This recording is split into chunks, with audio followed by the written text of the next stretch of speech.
Good afternoon, everyone. We're going to go ahead and get started with our work session for May 15th. As you can look at the agenda, we're going to start with the charter school presentation. Melissa Brady will come up and she will begin with the charter school enrollment, followed by the Polk State College. Melissa, you're going to do both of those at once, you and Carolyn? Sure. Okay, thank you. Welcome. Good afternoon. There are 4 high-performing charter schools that are requesting an increase in their enrollment for next year. As you are aware, statute does allow them to increase their enrollment up to their building capacity, and so their requests do not require a school board approval. Those 4 schools are listed in the attachment that you have in front of you. Then there are 5 non-high-performing schools requesting an increase. Each school request must be board approved. District staff recommendations and details for each of those schools are provided in the attachment. Are there any questions specifically about those schools? Ms. Cunningham. Okay, in reviewing the bottom 5, I noticed that with Polk Avenue Elementary, we're recommending to consider denial. Correct. And yet with Victory Ridge, we're recommending to consider approval. And the reasoning was because it's only got, whatever it was, 15, and yet Polk Avenue is only asking for 10. When you look at the enrollment where they currently are, they still haven't met the amount that was agreed upon for the 17-18 school year. So I'm trying to figure out what's the rationale denying one and asking for approval for the other. Right. Victory Ridge is expanding their program, so they need the 15 additional seats, right. Whereas Polk Avenue didn't have any real reason for the 10 seats except to increase up to their building capacity. So there seemed to be a rationale for the increase because because Victory Ridge is increasing their program. Their program. That's correct. So that's where that piece factored in, whereas obviously Polk Avenue is staying at the regular K through 5. That's correct. Okay, thank you so much for that. Ms. Sellers. I just have Polk Avenue, the Lake Wells charters are a little unique because they really have a zoned area or I'm assuming it is still a zoned area. And so when we limit their capacity, what happens in the, say they open with their capacity and kids move in, do we give them leeway to act like a regular public school when kids move into the zone rather than them say, no, you have to, because then they have to go out of town. Can they go over their limited capacity? Do we have some sort of guidelines? Because it just makes common sense that they should be treated more like regular zone schools during the school year when children move into that district. It seems highly unfair that they have to be transported to another town. And that is completely, that is up to the board to decide that ultimately whether or not that those 10 are awarded. Now those 10 will take that student enrollment to the capacity of that school. So once, if the board decided to grant them those 10 seats, they would not have any other, they would not be able to increase any further than that because at that point their building is maxed out. Well, and I don't even know because it doesn't look like they get near that, but could they be awarded capacity for people moving in during the year, if that makes sense? It's not capacity that they could fill at the beginning of the year, but if they needed to allow kids that have legitimately moved into the zoned area, that they could have that capacity for children moving in during the year. Right. If that makes sense. Statute allows a charter school to request an increase in enrollment once a year. So once they request that, it's up to the board to approve that capacity. So we couldn't put stipulations on that saying we're going to allow you to have this capacity, but these are for children that move into your zoned area during the year. They're not to be filled at the very beginning. Well, and then because because I know we have a school here in Bartow, that elementary school, that kids are bused from the Lake Wales Charter to come to Bartow because they don't have room. Their contract renewals are in 2023. I think that that could definitely be something that's negotiated as part of their review. But we couldn't put that kind of stipulation for these. I would have to I'd have to go back and consult with Wes and maybe Carolyn too, and just find out if we were able to do that. But I can certainly look into that for you. And Carolyn, do you wanna? Yeah, I was just gonna say, one of the things you could do is go ahead, if the concern is number of seats and not bussing students out, we could certainly add those 10 seats at this time, and then work with the Lake Wales. I mean, they've been pretty good about working with us about trying to get into serving just the Lake Wales students. There seems to have been a little bit of confusion on that. So we could approve it and perhaps put a recommendation on it that said approval dependent upon, and just see where that goes. Because I think it'd be interesting to see if they were willing to go along with holding those 10 seats. Like you said, they're not close at this point in time. Yeah, The so- goal for the Lake Wales elementary schools is before they send anyone out of the community, that they fill the seats within their charter district. And so there have been seats, correct me if I'm wrong, Melissa, but there have been seats at Polk Avenue for quite some time. They're not at capacity. So that certainly would be one of the options that would be available to them. That would just be a decision the board would need to They're, move they're even to hold Polk Avenue as the school where if their other elementaries are at capacity, they Correct. send them Correct. to And Polk that is a Avenue. requirement, now I haven't looked at their most recent contract, I'm still sort of coming up to speed, but that has always been a requirement, that before anybody is an opt-out student, we try to first keep them within the schools in Lake Wales, so that they have, they're close to home and we have some continuity there. Absolutely. Okay. Okay. Ms. Cunningham? Yeah, I don't see where it would be, in my opinion, harmful to go ahead and grant those 10 extra seats. I'm not sure what all, is going forward in this coming year, but with the conversations, and there's been a lot of stuff on social media recently because of Bach Academy and Bach North and all of that.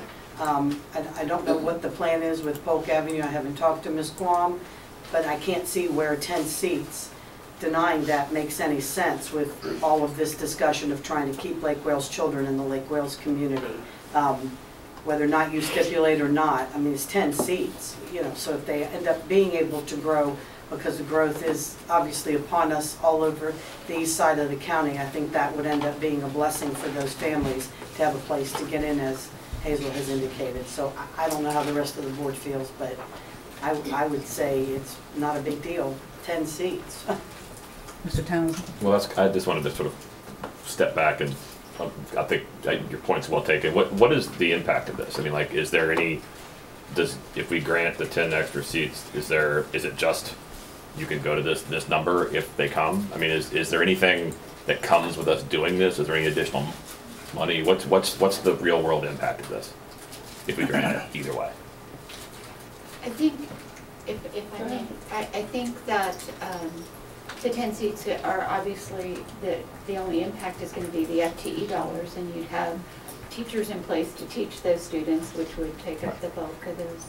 If they were to come, like, there's no Right. And you don't say. I'm sorry. Go ahead. Yeah. I was gonna say, I think part of the reason that there's some hesitation is because up to now, Polk Avenue hasn't been at capacity. They're not close to capacity, but there's nothing to say that if you add the 10 seats that it will get to capacity, but it gives you an option. Do we know why they're asking? I mean, are they anticipating some wave of? I mean, I guess that's my.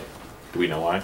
I sent them an email asking them why. They stated that they simply wanted to expand those 10 seats for students in Lake Wales. So, Okay, They wanted but there's no so built-in capital to it, or like the FTE doesn't come based on projection. It comes on what you actually get, right? And there's no. So it's kind of this, huh? All right. Can I guess one other thing related to that? How does the capacity at Polk Avenue compare to Janie Howard? The usage, how are they in terms of, is Janie Howard full? It's not full, I know that, but I'd have to go and actually. That's close enough. I mean, it's not full. Any other questions, Ms. Fields? I wanted to go back to the question about the financial impact. Do you have that in dollar amount?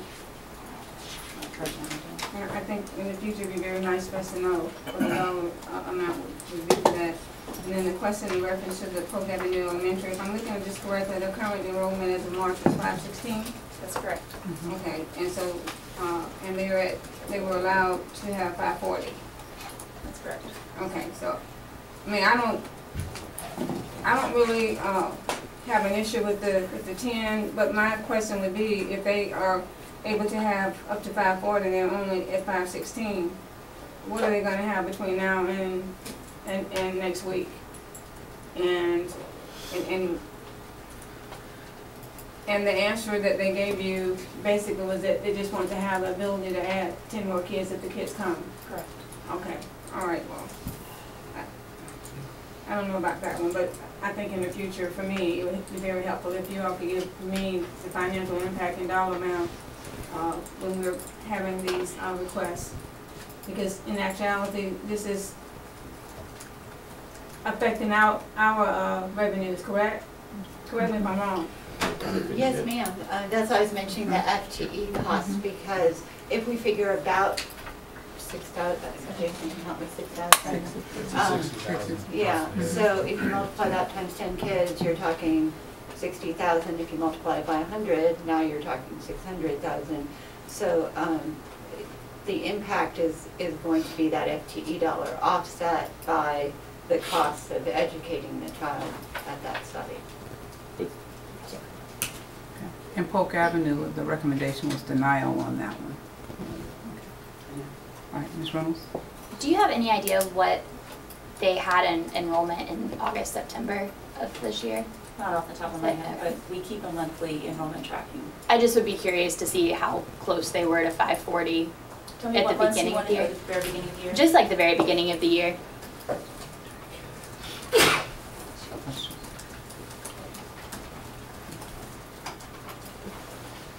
Mr. Townsend, watch while they're. Thank you. I don't, did you have one then? No, go ahead. But just to clarify, unless they meet these things, there is no financial impact, right? I mean, like, just putting this on paper doesn't matter. It's only theoretical financial impact, right? Right, well, the financial impact would occur at the point that you actually enroll Right. from 540 to 550. But there's no indication they're getting there. I mean, they haven't shown anything in history that they're. So, I mean, I guess sort of to that matter, what's going on with like the Montessori? They're basically doubling. Is there a construction project? They letting a bunch more kids in? Did I miss that somewhere? That's correct. They're building an additional building next door to the schoolhouse, Okay. the Glen Montessori Schoolhouse, and so they will be increasing their enrollment. Okay. Mr. Wilson? All right. I'm good. Well, and I'm in agreement with Mrs. Cunningham. I think the extra 10 students is not that significant, and may be significant to the community. Oftentimes I hear folks say, well, we want to expand to our maximum capacity just in case we need to be there. And what I'm hearing is that's what they're saying. Well, their 550 is all that they can handle, even though their building capacity is 556 right now. The 550 is all that they're capable of financially and teacher-wise. So that's where they wanted to increase to. They want to expand it to the 550. Correct. Yeah, exactly, and I think that's typical. If I were a financial person, I would want to be there as well in their organization. So, I'm in agreement with Mrs. Cunningham on this. You just said 556 is their capacity. Did you misspeak, or is that actually 656? 656. So 650 Sorry, is what they can do. Right. They're not even close to that. 550 is what they're 550 is the requesting. PTM for Okay. 18-19. Okay.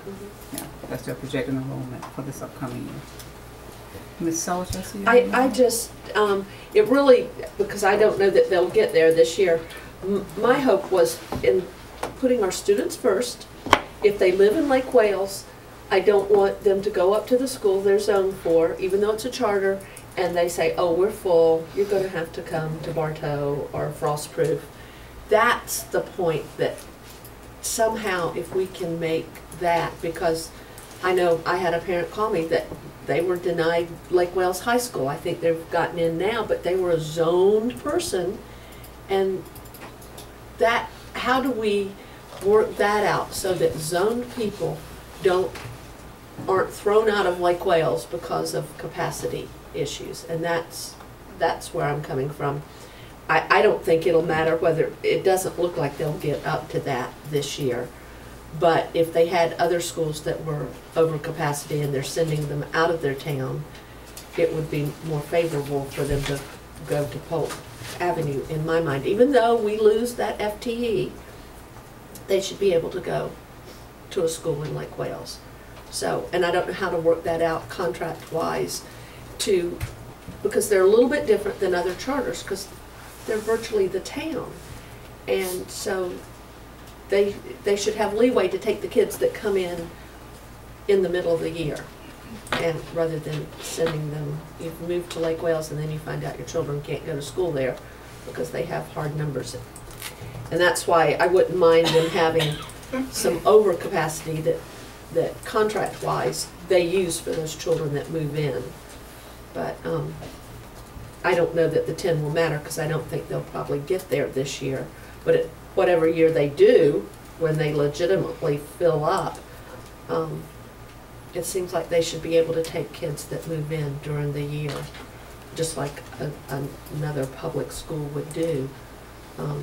It's different when you're a charter and you've opened up separate and you have to apply, but this is the town, so I don't know how to fix it. And regardless of what the cap is, whether it's 540 or 550, there are seats in other Lake Wales elementary schools, so the hope would be that rather than sending them out to another community, that instead they would, if there are seats at Janie Howard Wilson, you say, we can't accommodate you right here, but we do have space, so that it does stay within the community. Okay. Mr. Harris. I agree with Ms. Sellers that being the community wanted their charter schools to exist to keep their kids home, that the local kids ought to be the ones given the opportunity to go. However, if I'm on the other side of the coin and I want to play the game, if I don't want those local kids, I'm just going to have it already filled up with kids from out of town. We know that there are numbers of kids in the Lake Wales charter schools that do not have a Lake Wales address. And the kids then who move into the community and want to go are faced with somebody telling them there's no room in the inn. When in fact there would be room in the inn if those charter schools would not ever enroll an out-of-town student. That's my beef with their issue down there.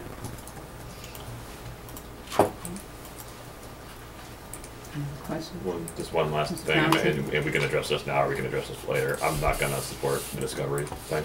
Just I'm not, based on their behavior at the middle school level, which I will talk about more if necessary. I mean, I am going to talk about it more. We can talk about it now, or we can talk about it in a couple minutes. It's whatever you guys want to do. Anyway, you know, we had a. I'll just get it out of the way down.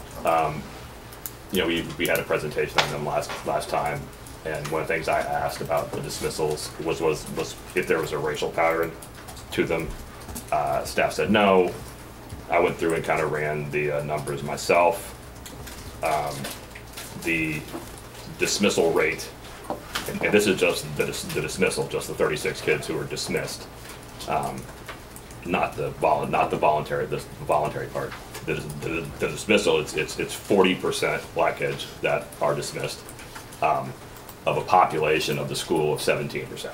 It's more than double the rate of the population. Additionally to that, like right after that hearing, I mean the meeting we had, I think Wes mentioned something about ESE and things that they can't do to dismiss kids about. I got a note from a parent, including an email from Discovery where the kid is threatened with dismissal in the email, an ESE kid. the reason he was in trouble was for saying inappropriate things to a student. And the email said, if this behavior continues, he could be suspended and or dismissed. Just not gonna, I think that school's got some issues, and I'm not gonna support that kind of mentality at the high school level. They can overturn it if they want. You know, but I just wanted to, and I wanted to add, when I ask if there's a racial, you know, when I ask that question, when I ask any kind of question, you know, maybe double the rate of dismissal that the population isn't considered a racial pattern. I think it is. But an easy no answer to what I ask that turns out to not be correct is troubling to me. I would rather just hear, let's look into that, or let's look closely at that. It's frustrating to me to get an answer that I don't feel was thought through very well or helpful. And that's what I wanted to communicate. So, thanks. Ms. Cunningham? So, clarify for me, how many, what number of students, rather than percentage? 14 of 36 that were kicked out are black. The overall population is 17%. They kicked out about 10% of their black population last year, kicked out actively. Not voluntarily said bye. You know, you can decide if that's a racial pattern or not. I see something there that's troubling to me. If I may. Ms. Sel- I'm sorry. And I would like to just say that at first glance, when I looked at the numbers, I was looking at black students versus white students. There were 14 black students, 13 white students. Immediately did not appear to be a pattern. So, of course, when I saw enrollment numbers, it changes the factor there. So I did request from Discovery 3 years of dismissal reporting. And so I expect to get that, and I can certainly give that to you for your review as well. Ms. Sellers? I'm looking at, this is Discovery High School that you're talking about? No, middle. No, I mean, this on here. Yeah, this is Discovery, but it's the same. The thing is, this is to add the 12th grade, right? Yeah. What we would be doing to those 11th grade students, that this is their high school, we would be denying them. They would have to go someplace else for 12th grade, and unfortunately, that would be punishing the students versus punishing the school, because it's not just that they're going to expand their numbers, it's that the 11th graders can move up to 12th. And so therefore, I understand your concern. I would be concerned too, but I'm looking at it from the student viewpoint, and we would be disrupting students that are going into their 12th grade year. And so this is different than expanding the school. This is just adding that 12th grade. So. And Ms. Cunningham and Mr. Harris? And I agree with what you're saying, but I also understand the point that you've brought up, and I do think that that just needs to be looked at, because we certainly don't want to hurt those children for whatever reason. And maybe once you get that 3-year data, we can have some better information, because that's a little scary at first glance, quite frankly. So. But I agree with Ms. Sellers. I don't want to punish the 12th grade kids for the actions of the administration. Just one more time, I'd like to remind my colleagues that they are asking to expand the number of seats available in the northern part of the county, where we have empty seats at Tenor Rock High School that these students can go to. It's a waste of taxpayer dollars to continue to add seats in the area where you have empty seats. I keep pressing this issue. I don't understand why people aren't paying attention. It's a taxpayer dollars issue. Spend the money on charter schools where you have a need. In this area, you don't have a need. You have a want. It's not a need. And I have to say something to that, because I believe it's not so much a want or a need, it's a choice. Charter schools present a choice option for children, and if those parents choose those schools, then they have the option and the right to be able to attend that. Ms. Stills? Going back to the question about the high rate of dismissal of black students, I think when we had this presentation, I had asked if we could get that.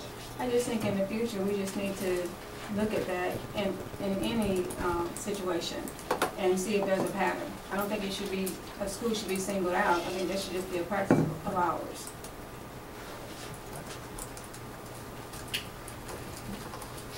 Any other questions? I will say too that the new contracts do have language in them now. It wasn't before, but now it says the district shall be provided a copy of a dismissal notice the same day as the parent. This has not been in previous contracts, so all contracts going forward will contain this language. That means that my office will always receive dismissal letters when students are dismissed.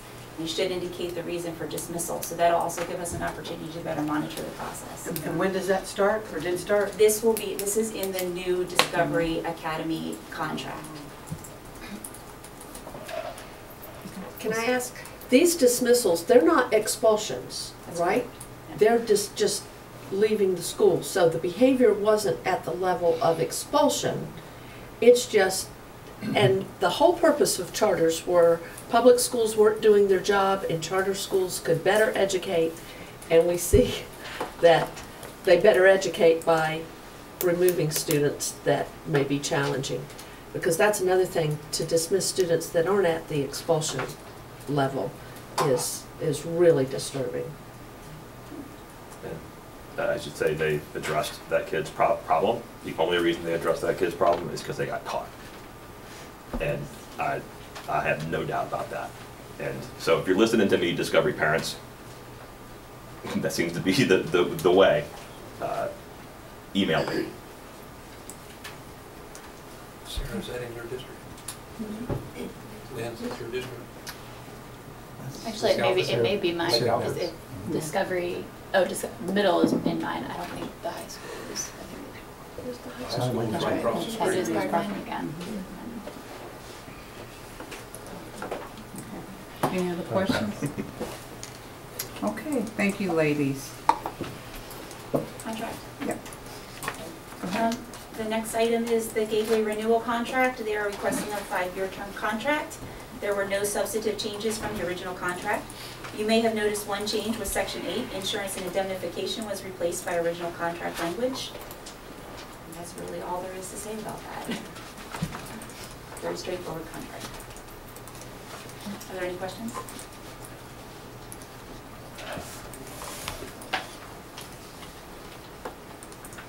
Don't get me. I'm good. Okay. Thank you. Thank you. The next item we have that's coming before you is the 18-19 student progression plan. That's going to be presented by Deidre Skies and Dr. Apes. And I think Ann is coming with them. Yes, ma'am. Okay. Good afternoon. We're going to be provided a copy of both the student progression and an executive summary, just to make sure that we're on the same page. This is a normal procedural process that we take care of each year. So this is normal operating procedure for us. I did ask that because the document is so thick, one, that you get a bound copy in case you wanted to look at it as it sits on the table for the month. And the other one is you got an executive summary so you don't have to thumb through the whole document looking for those changes. So I just think that we've tried to make it as user-friendly as possible. Most of the changes that I'll flip through a couple of them for you. Most of them are in reference to statute. You know, that drives a lot of things that we end up changing in here. But this is one of the premier guiding documents for us that kind of guides our work with the school district itself. So in the executive summary, the things that I would kind of draw to your attention, maybe circle and go back and look at while it sits on the table. On the executive summary, page 2, on page 12 of the, so I'm looking at page 2 of the executive summary. The top one, which deals with student IDs at secondary level, will now be required. Ms. Bird wanted to make sure that we put that in there in response to safety legislation. About 4 items down on page 18 and 40, There's some language in there that is in regards to grading. And some of those were driven by statute, but really just trying to make sure that the grades that are reflective of mastery of standards as we go through that. Okay. As you go down through page 4 of the executive summary, about 4 items down, it talks about that on page 37, we're striking the language for PERT as it relates to the students that are in middle school. As you know, the State Board has stated that for the current, and I'm saying the students that are currently at high school, 9th, 10th, 11th, and 12th grade, they can use a concordance score for Algebra 1.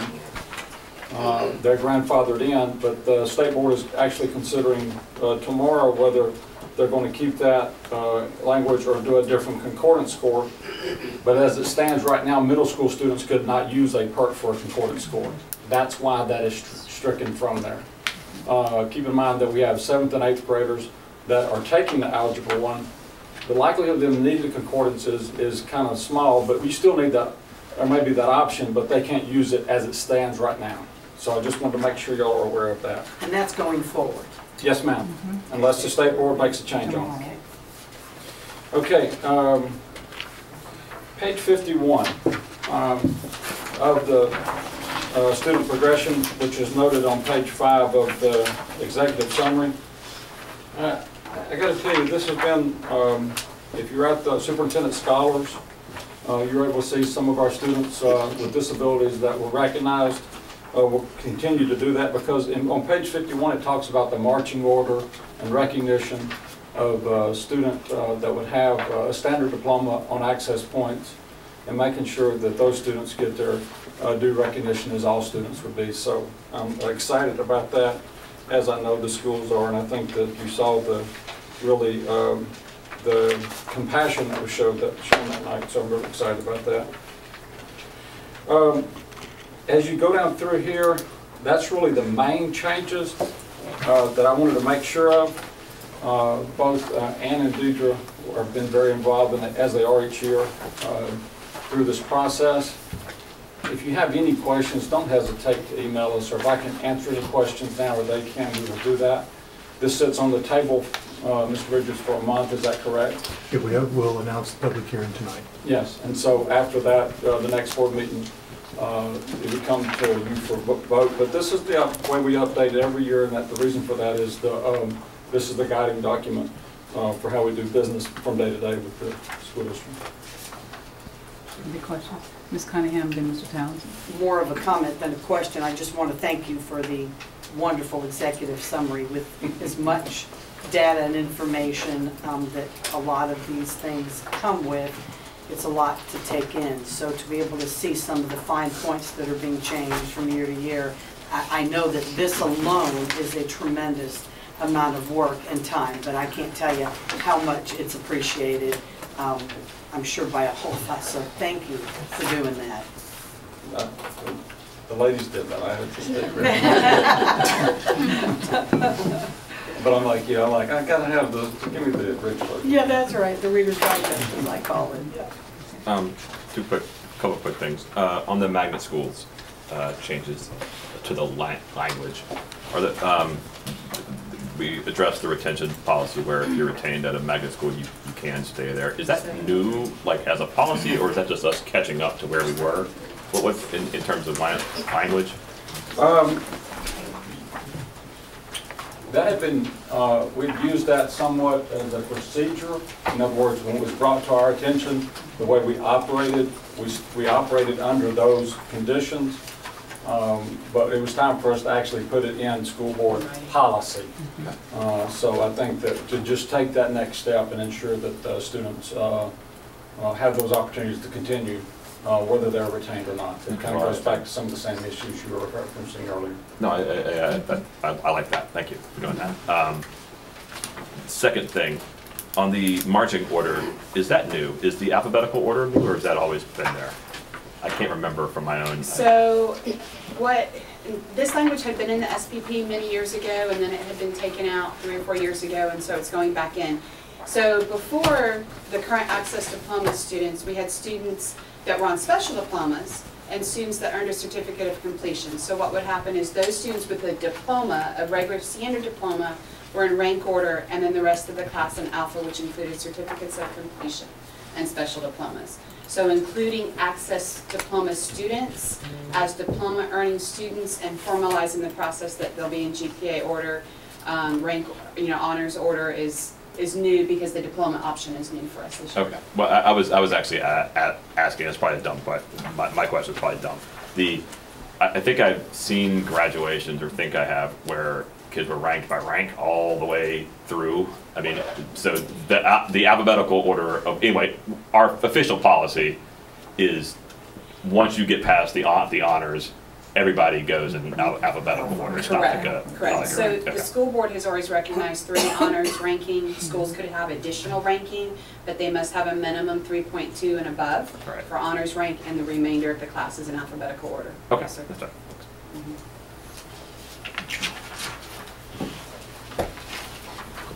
Are there any other questions? Again, anything that y'all may wonder about or be concerned about, don't hesitate. This document can be updated at any time throughout the school year, like any school board policy could be, but we try to catch it annually as we go into the summer to be prepared for next year. So, any questions at all, just let us know. Thank you. Thank you. Thank you.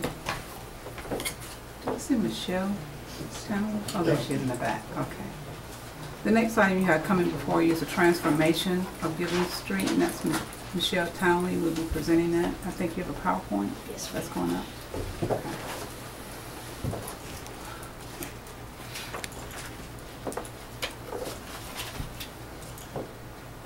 Good afternoon. Good afternoon. I believe you have copies in front of you as well, but just a few highlights to review the discussion that's been taking place around the transformation of Gibbons Street Elementary in light of taking into consideration many factors and the impact that this could potentially have from a multitude of lenses within the community and within the school. So to give you a 3-year trend, before you is the maximum enrollment at Gibbons Street from the 15-16 school year until now. So we definitely see that declining enrollment trend. Some of the concerns, of course, are around funding. Mr. Pitts was able to share some numbers with me that for fiscal year 18, Gibbons Street generates a little over 1.1 million. We spend $2,253,000 for a deficit of $1,112,668. We have continued staffing vacancy concerns. At the time of reappointments, we were sitting with 7 instructional vacancies, 4 paraprofessional vacancies, and 1 terminal operator vacancy. So many of the teaching positions sometimes become filled with substitutes for the children. And then some limited opportunities in many areas. We have the fine arts, where because of the enrollment size, Gibbons Street does not have a music or art teacher that is there full-time. They only have a visiting teacher that comes once or twice a week. So that really keeps the students from being able to participate in some extracurricular activities like chorus or other things of that nature. Also, we have a gifted teacher that only visits the school for part of one day to serve the children as well. And then some other concerns is to maximize the utilization of available space in surrounding schools. So just to give you a glimpse that in the greater Bartow area, while you can see Gibbons Street numbers, the other schools nearby might be at only 63% utilization, 68% utilization, 76 and 86% utilization. So we have space at other schools in that very area as well. And then transportation routes are currently established in a little bit of a unique manner. So we have 87 students at Gibbons Street that ride 11 different buses. And so for a school that small, that's another concern about how are we utilizing resources. So some of those buses do carry students to other schools because of a variety of reasons, whether it be opportunity scholarships or special transportation arrangements. But essentially, those 11 buses could serve, on the very conservative end, up to 660 students by state minimum, and all the way up to 814. But there, you can see the small number of students that they are serving.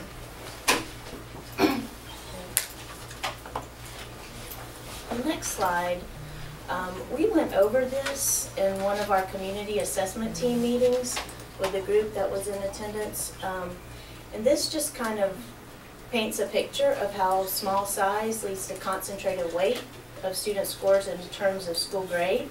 And you get into the metrics of each individual cell, but just to give you one example, if you were a 5th grade student at Gibbon Street Elementary, and I don't like to say struggling learner, I like to say striving learner. You were a striving learner, and in that bottom quartile, you could potentially weigh up to 25.95. One student could be about 26 points. That same student at Gibbon Street in the 2015-16 school year was only about 17 points. And that same student at a neighboring elementary school with an enrollment of around 600 or above might only be 7 points of the grade. So you can see how the fewer number of students has a greater impact on the school grade. So some positive opportunities that are being discussed is to really meet the need of the 3- and 4-year-olds in the community and look to have a preschool center where we can house a variety of preschool opportunities such as Head Start, VPK, preschool for students with disabilities. We also would have an opportunity to enhance the Bartow Middle feeder pattern. I alluded earlier to things such as the fine arts. We have amongst our Bartow elementary schools, the elementary schools are trying to get together and do more with fine arts within an initiative so that the students are prepared for middle school. Also, I'm working with some of the other middle school electives and feeder patterns and providing them opportunities in that regard. It would also provide additional space for offices to offset leasing costs and energy costs, and potentially we could house the Learning Support Division there that would then put those experts in that field, such as school psychologists, speech and language pathologists in the community and close to the preschool children for additional support. So that is kind of some of the discussion that's been taking place, and I'm happy to answer any questions you may have. Okay. Any questions, Ms. Fields and Ms. Cunningham? I have a couple of questions. Currently, what is the ethnicity of the students in the school? We have about 24% of the students are white, 54% of the students are black, and 22% of the students are Hispanic. Can you get that again, please? Yes, ma'am. 24% white, 54% black, and 22% Hispanic. And then how many of those students, live in the neighborhood? In pulling those numbers, we have about 90 that ride the bus. We have about an additional 25 that are car riders that, and not all live within the 2-mile radius. Some of them are car riders because they do not want to ride the bus, so that's what number we were trying to get a hold of. But around 50 can walk to school. And there's a housing complex not far from there? Yes, ma'am. Do you have any ideas of how many students from that housing complex? That was one of the numbers we were trying to pull. We're still working on a firm number because what we originally had was a number from the beginning of the year, and that number has since changed. So I would say, if I'm making an estimate, and I would have to get back to you on the exact number, but around 40, 35 to 40. Okay, and then I guess my question would be to Ms. Jackie.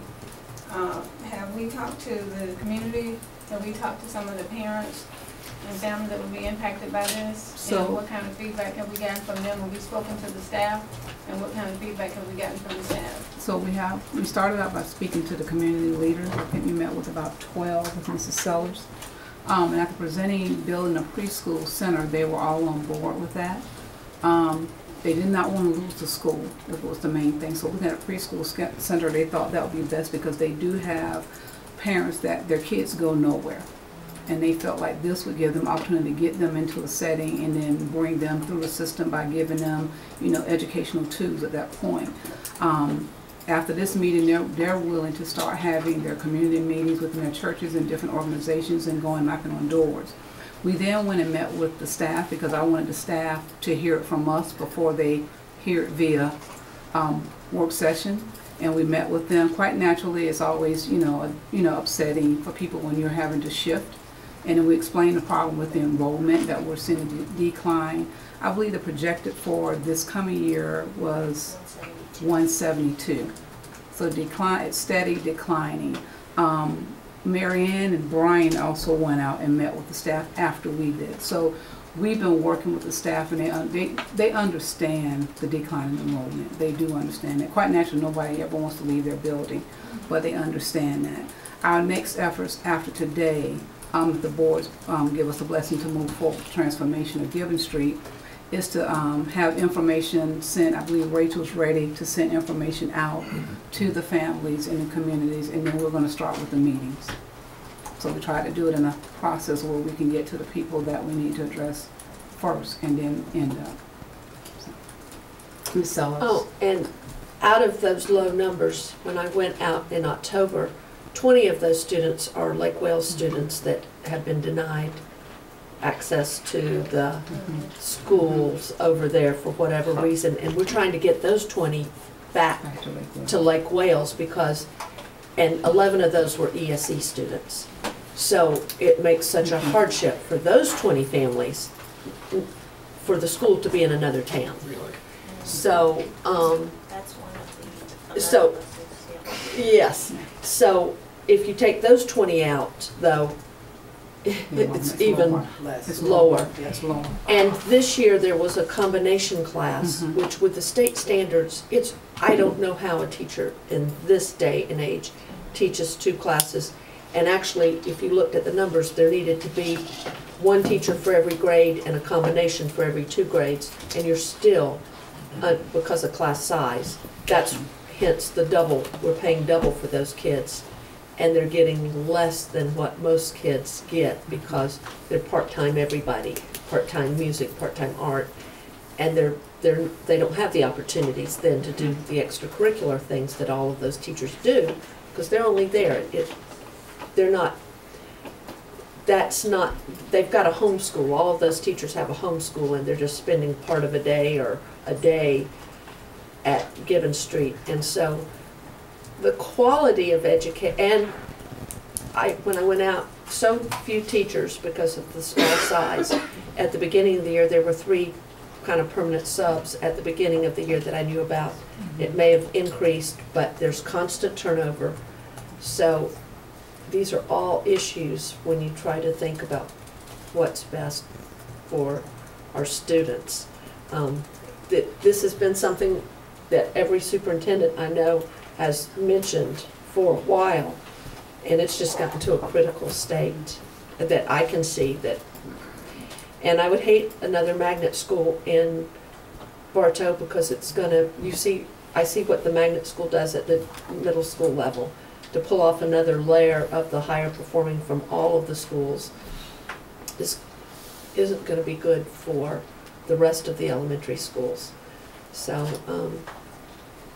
and the community leaders, and many of them were former educators, they love the idea of trying to get every 4-year-old, or possibly some 3-year-olds, in that area to a preschool, because Head Start can't fund all of the kids. They only serve about half that sign up.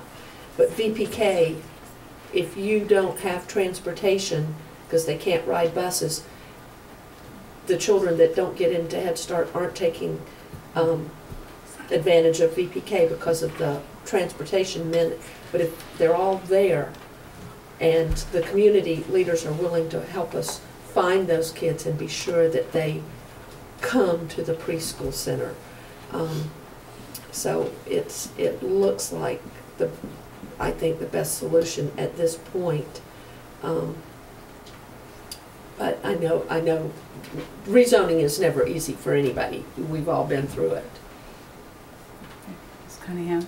Yeah, the one thing I wanted to ask was, I didn't see this information in a backup and we don't have hard copies. Do you know if we could get hard copies Yes, ma'am. of some of this? Thank you. Yeah. To piggyback on something Ms. Sellers said, if I may, the dynamic of this year having to have 3 teachers spread out among 4th and 5th was incredibly challenging. And so that's, direct impact of the numbers. And then to also just support what Mrs. Bird said about meeting with the staff. There are a couple of staff members there that have been there for a very long time and have given, their heart and soul to the children of the community and have been just the epitome of professionals. And I just wanted to give them a kudos because it's tough. It's emotional to talk about rezoning an area for teachers that have been there for 35 years maybe to go.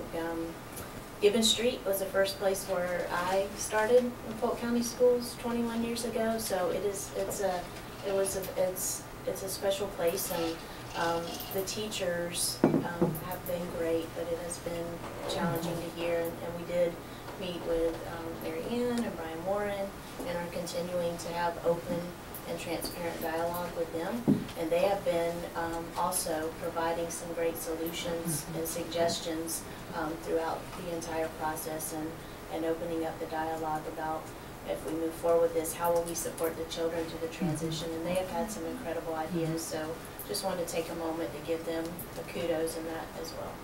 Thank you, Michelle. Mr. Harris? The conversation, as it should be, has been focused around what's best for the students first. I think it is also important that we commend the staff from a financial standpoint. This is a smart move to transform a school that is being supplemented, if you will, to $1 million plus a year to keep it open. Is a wise choice to transform it to something else and to serve the community in a global sense, if you will, with all the pre-K kids at that site. The question that I have, is there an opportunity to not only do the transformation at Gibbon Street, but elsewhere in the district to save the district additional dollars? Yes, sir. We're looking at that. We're looking at our contract with Bartow Air Base with the ESC centers. That's going to be there. Michelle spoke about that. You'll have those people on site there that can provide the extra services there, and that would save the district some dollars. I don't know if Mike and them have ran the numbers on that. Do we have other schools that we were thinking of transforming to save some dollars? Not this year. I didn't think of any other schools this year. This is the lowest one. When we pull numbers, this is the lowest. I think the next school up is right around 300 and something, but this is the lowest that we're really having to supplement. But we're looking at some. We were looking at anything under 500 as being something that was not self-supporting. We didn't go that to 500. Mainly this one popped up because every year we're seeing it is steady declining and it's dropping off tremendously.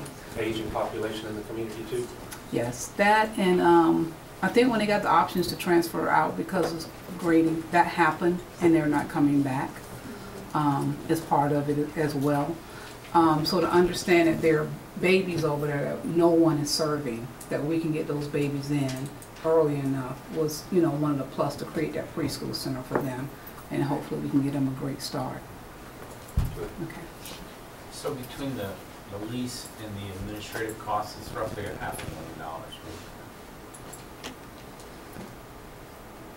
Mr. Townsend? So forgive me on this, so the positive opportunities, are these the actual, these are what we're proposing? Is there what we're proposing to take forward to folks who are going to do these things? Yes. Where are the kids who are there now going to go? What is the do we have the rough dispersal? We're still working on some of the best transportation patterns and routes. We've been working with people accounting and transportation, but you know, Mrs. Sellers alluded to the 20 students in Lake Wales. So it would be, you know, our hope that some of them can go back to Lake Wales Charter if they so desire, but even, you know, Spook Hill would be closer to their home than what's at Gibbons for riding the bus to Gibbon Street. We also are looking at the, if you think of just the greater Bartow area, so Spessard, Stevens, Floral, even Eagle Lake. There's a section in kind of northeast Bartow, but on the kind of south side of Eagle Lake off 17, they actually ride the bus further to go to Gibbon Street than they would ride the bus to go to Eagle Lake Elementary. So that just kind of gives you a global perspective. We're really drilling down because it's such small numbers, student by student, to see what's best for the child. What school would provide them with the least amount of time on the bus. For some of them, it's going to decrease their bus time, but for others, we realize it'll be their first time riding the bus, and so we want to be as compassionate as we can and take into account what's best for those children. Well, to Kay's point about the having community there, where are most of them going to go? Most likely, or are we still drilling that down? We're still working on that piece. There's already, Mrs. Fields asked about the apartments across the street, Azalea Gardens. Right behind Azalea Gardens is T-Circle, and they actually already go to Floral. So there's an established feeder or transportation pattern there as well, and so really digging in and looking at that's what, only 2 or 3 miles away? It's not that far away. But really looking at you know, what's best for the kids. And I guess to sort of address Tim's point as well, and I think this, one of the things that struck me when we did our concurrency presentation a while back is how uneven our capacity is. You know, we're way over capacity in some places, way under capacity in others. I think once we know what's going on with the sales tax, we're probably going to need to do a more comprehensive rezoning or look at, you know, I mean, I suspect that's already way on your radar, huh? I'm guessing. So, yeah, I mean, I wouldn't necessarily be in favor of going to find other schools to, but I think we're going to need to do a, you know, sort of geographical look once we know what we got. Any other questions? Okay. Thank you, Michelle. We appreciate it. Thank you. The next item we have coming forward is our planning. I'm sorry, it's not that, is it? It is planning concurrence. I put one too many. So we got currency. And that's with Ms. Usher. And I think she has, do you have hard copies? Oh, I did not bring hard, but I'll certainly provide you with that. Okay, thank you. Okay, good afternoon. We're here today to talk about concurrency management, the planning process, and the capital plan.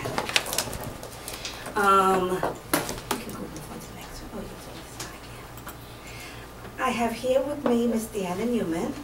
She's our planning consultant. She has over 30 years of experience in planning and with a focus on school planning. She works for several school districts, including 6 in Florida, and some large ones like Orange and Collier. She is quite knowledgeable with the state requirements for school facilities planning, and her strength is in demography and enrollment projection, one of her strengths. I also have with me some of my planning staff, Richard Alderman, Pam Luce, and they have contributed also to the information being presented here this evening, or this afternoon. So we'll go right into the presentation. I'll start off with the overview of the concurrency management system. In 2008, we implemented concurrency in Polk County. 15 cities, the county and the school board signed on. It was under Chapter 163 of Florida statutes. Concurrency is management, it's for coordination. So the way it is, the developers, the residential developers, have to submit to us a review for concurrency. And we use a adopted student multiplier on the type of residential development to find out the student yield. Then we look at the attendance zone that proposed development is assigned to. If there's capacity in that attendance zone, then it is approved. If not, we have to go to the adjacent zone. Since implementation, no developer has had to mitigate because of the adjacency requirement. If it was just standalone, then yes, but because we can go to the adjacent. Again, like I said, it is a planning tool. It allows for coordination with the different local governments, exchange of information with development and how fast they're building out and all the approvals. And we look at some population projection also. But concurrency is not just to get there. You have to have the enrollment projections, the school utilization, and there is a requirement that the school board should adopt a financially feasible capital plan to maintain our 100% level of service. So we have Deanna with us. We don't have a demographer on staff. So Deanna is helping us with our projections and getting us through the process with utilization and helping us with our capital needs. So I'll turn it over to Deanna now to work it. Okay? All right. The way I like to work with school districts, and I've been working with school districts in Florida since 1996, the way I like to work with them is to work side by side with their staff, to develop a long-range facilities plan that they can then take over and keep updated on an annual basis. I have a framework that I typically work with where I begin by looking at the planning environment of the county. That would be the demographics, that would be the geography in terms of cities and county. There goes that Amber Alert again. To look at what the laws are regarding things like concurrency. One of the things that I bring with me is a piece of software which actually helps school districts track concurrency using the same enrollment projections and capacity and utilization. It can get quite complicated after a while because you've borrowed seats from one area and then you want to keep track of them in another area, and so the software is just a Microsoft database. It's not anything too complicated or too expensive. But I begin looking at that planning process. From that, I can, from that planning environment, from that I can develop enrollment projections. Typically, I develop the projections for a 5-year and then a 10-year basis, and I build them up from the bottom up. And I'll talk a little bit about how I do enrollment projections so that you have an understanding and hopefully some confidence in them. I also then look at the existing inventory, the capacity of each of the schools, how the enrollment fits into all of that, and the utilization throughout the district so that we can talk about new schools, we can talk about the renovation of older schools, and develop a capital improvement program. I add to that then what your school system's visions are, what your policies are, any kind of programmatic goals that you have. All of that goes into developing a good, successful long-range facilities plan. To me, a successful plan is one that is data-driven, is consistent, and the best thing is implemented. And so all of those pieces have to come together, and in the end also we want to produce a document that we feel comfortable we can give to the public, and they can understand why we made the decisions that we made and feel comfortable that we also made those decisions based on good information. And then finally to build that plan around what your resources are. Usually that's your financial resources, but sometimes there are other resources that will come to bear in that. So in most of the school districts that I have worked with all up and down the East Coast, they've taken this plan and they have indeed implemented, basically updated it every year in order to make sure that they're on track for what they said they wanted to do. I use a standard cohort survivor model to do the enrollment projections. That's building from the bottom up. I look at every school grade by grade and look at the trends. I look at birth data. I look at any kind of outside influences. We have a few this year that we need to probably make sure we identify. I look at what housing starts are. I depend very much on Angela Usher's team to help me track some of that housing. And then, of course, any boundary or program changes that you have implemented in the last couple of years. I cross-check that with the Florida Co-FTE enrollment, even though it's a little different from what we track for long-range planning, as well as maybe your regional planning council if they have actually provided you some information as well. This is a typical cohort survivorship model chart. I don't look at how many first graders you had last year to determine the first graders next year. I really look at how many kindergartners you had last year to determine what your first grade will be the next year. So that's why they call it basically a survivorship model. So what you'll see there, it sometimes looks a little chaotic, but I can tell you that nationally this is what is used for most school districts, and it's fairly reliable. I expect to be with, and I don't know how I'm going to do this year, but I do expect under normal circumstances to be within 1/2 of 1% accurate on an elementary, middle, and high school basis. So we'll see how we do. This is my first year. But there are two parts to your enrollment change on a school level basis. One of them I call your natural rollover, and that is really how many fifth graders leave and how many kindergartners came in. This is cyclical, and it's something that we need to be aware of, but this is not something we would want to do our long-range planning on. Last year, for example, you had a very large fifth grade leave, but your incoming kindergartner was almost 663 students smaller. So you started off the year behind. The in-migration, which are kind of the net of those students who were not here last year that are here this year, was plus 340. That's due to all the new housing that's going on in your area.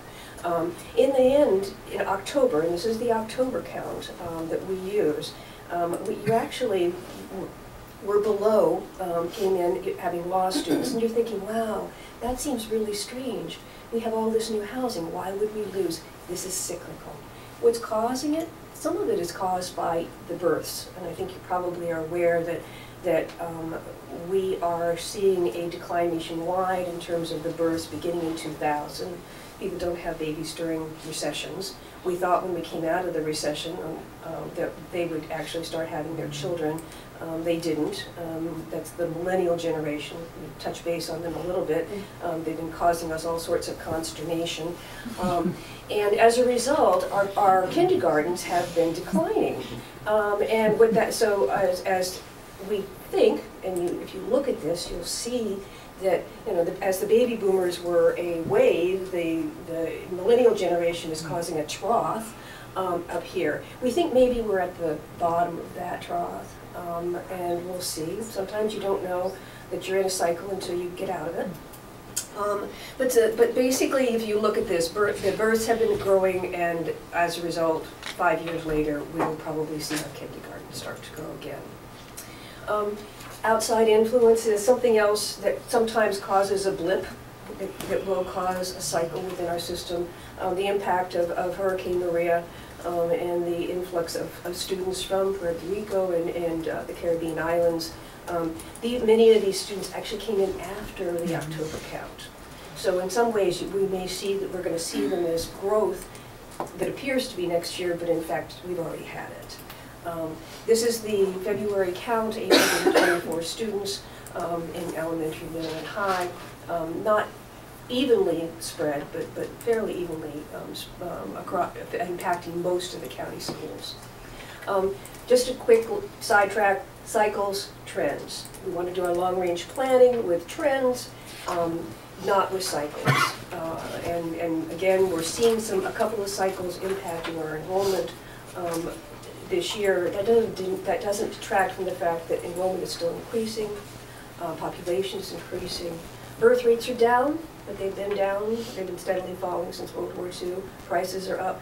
But let's look at the millennials. Are they a cycle or are they a trend? They are going to be as large a generation as the baby boom generation. In fact, they are larger than the baby boom generation now. So their impact is significant.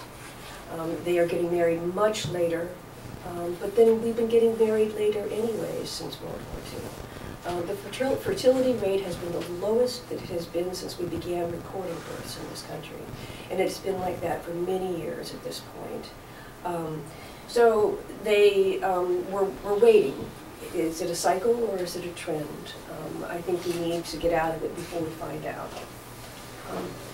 So middle schools, remember that big fifth grade?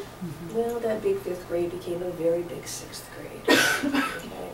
And as a result, you had what appears to be a very large growth in your middle school. It's a cycle. Right? It's not something that we're going to retain and grow 1,000 students a year in our middle schools. It's a cycle. In migration, again, at about 214, which is pretty consistent with what was happening in the elementary grades. For your high school, we typically look at what the incoming 9th grade is in order to be able to get a feel. One of the high schools are a little bit easier in the sense that most of the children that are going to go into high school are already in our system, and we just need to track where they're going to show up. So, just a quick look at housing. Again, I'm very dependent on Angela's team. I think you probably know that the greatest amount of growth that's occurring from new housing is up in the Northeast. This is basically the Ridge community, I'll call that planning area. If we divide the county up into planning areas based on their high school feeder patterns, that's pretty much what's happening up here in that northern part. That also goes all the way down and impacts Haines City and all the way down to Dundee. All of these areas, I'm sure you've had an opportunity like I did to drive through there, and there are waving flags everywhere trying to sell homes. We're working, or the team is working closer with the city and county planners to try to get a handle on not just where, but also the pace of some of this growth. I think it will help make the projections better. Okay, so to the projections. I've done a 5-year projection. Ultimately, we'll do a 10-year projection. One of the disadvantages that the state did not have the insight last July when they gave us their projection that the hurricane would cause such a tremendous impact in the state of Florida. My experience with them is once I've done the projection, when they come back to do their July projection, it'll be much closer to the one that I have done, simply because I had the advantage of more information in nearer term. But all in all, I think they're in full agreement that the enrollment, as I am saying, the enrollment is going to increase in Polk County over the next 5 years, pretty steadily increase. A good, at least 1,244 additional elementary schools. Is this a good time to ask a question, or should I wait for the end of the presentation? Would you like me to wait? I would. I think so. Go ahead. Okay, because maybe we have the answers. You might. Okay. Okay. This includes my assumption about the hurricane relief students.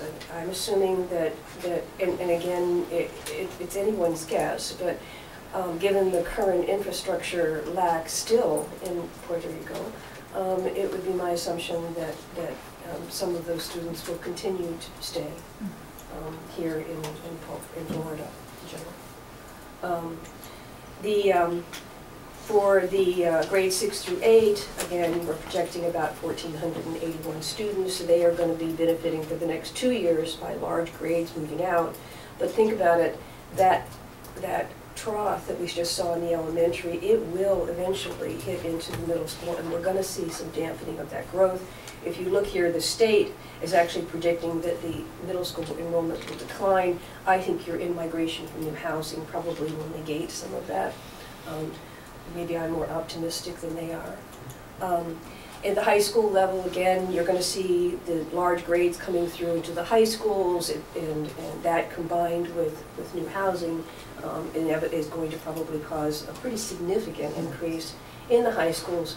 But beyond this period, you might see some dampening of that growth as a result of smaller grades coming through.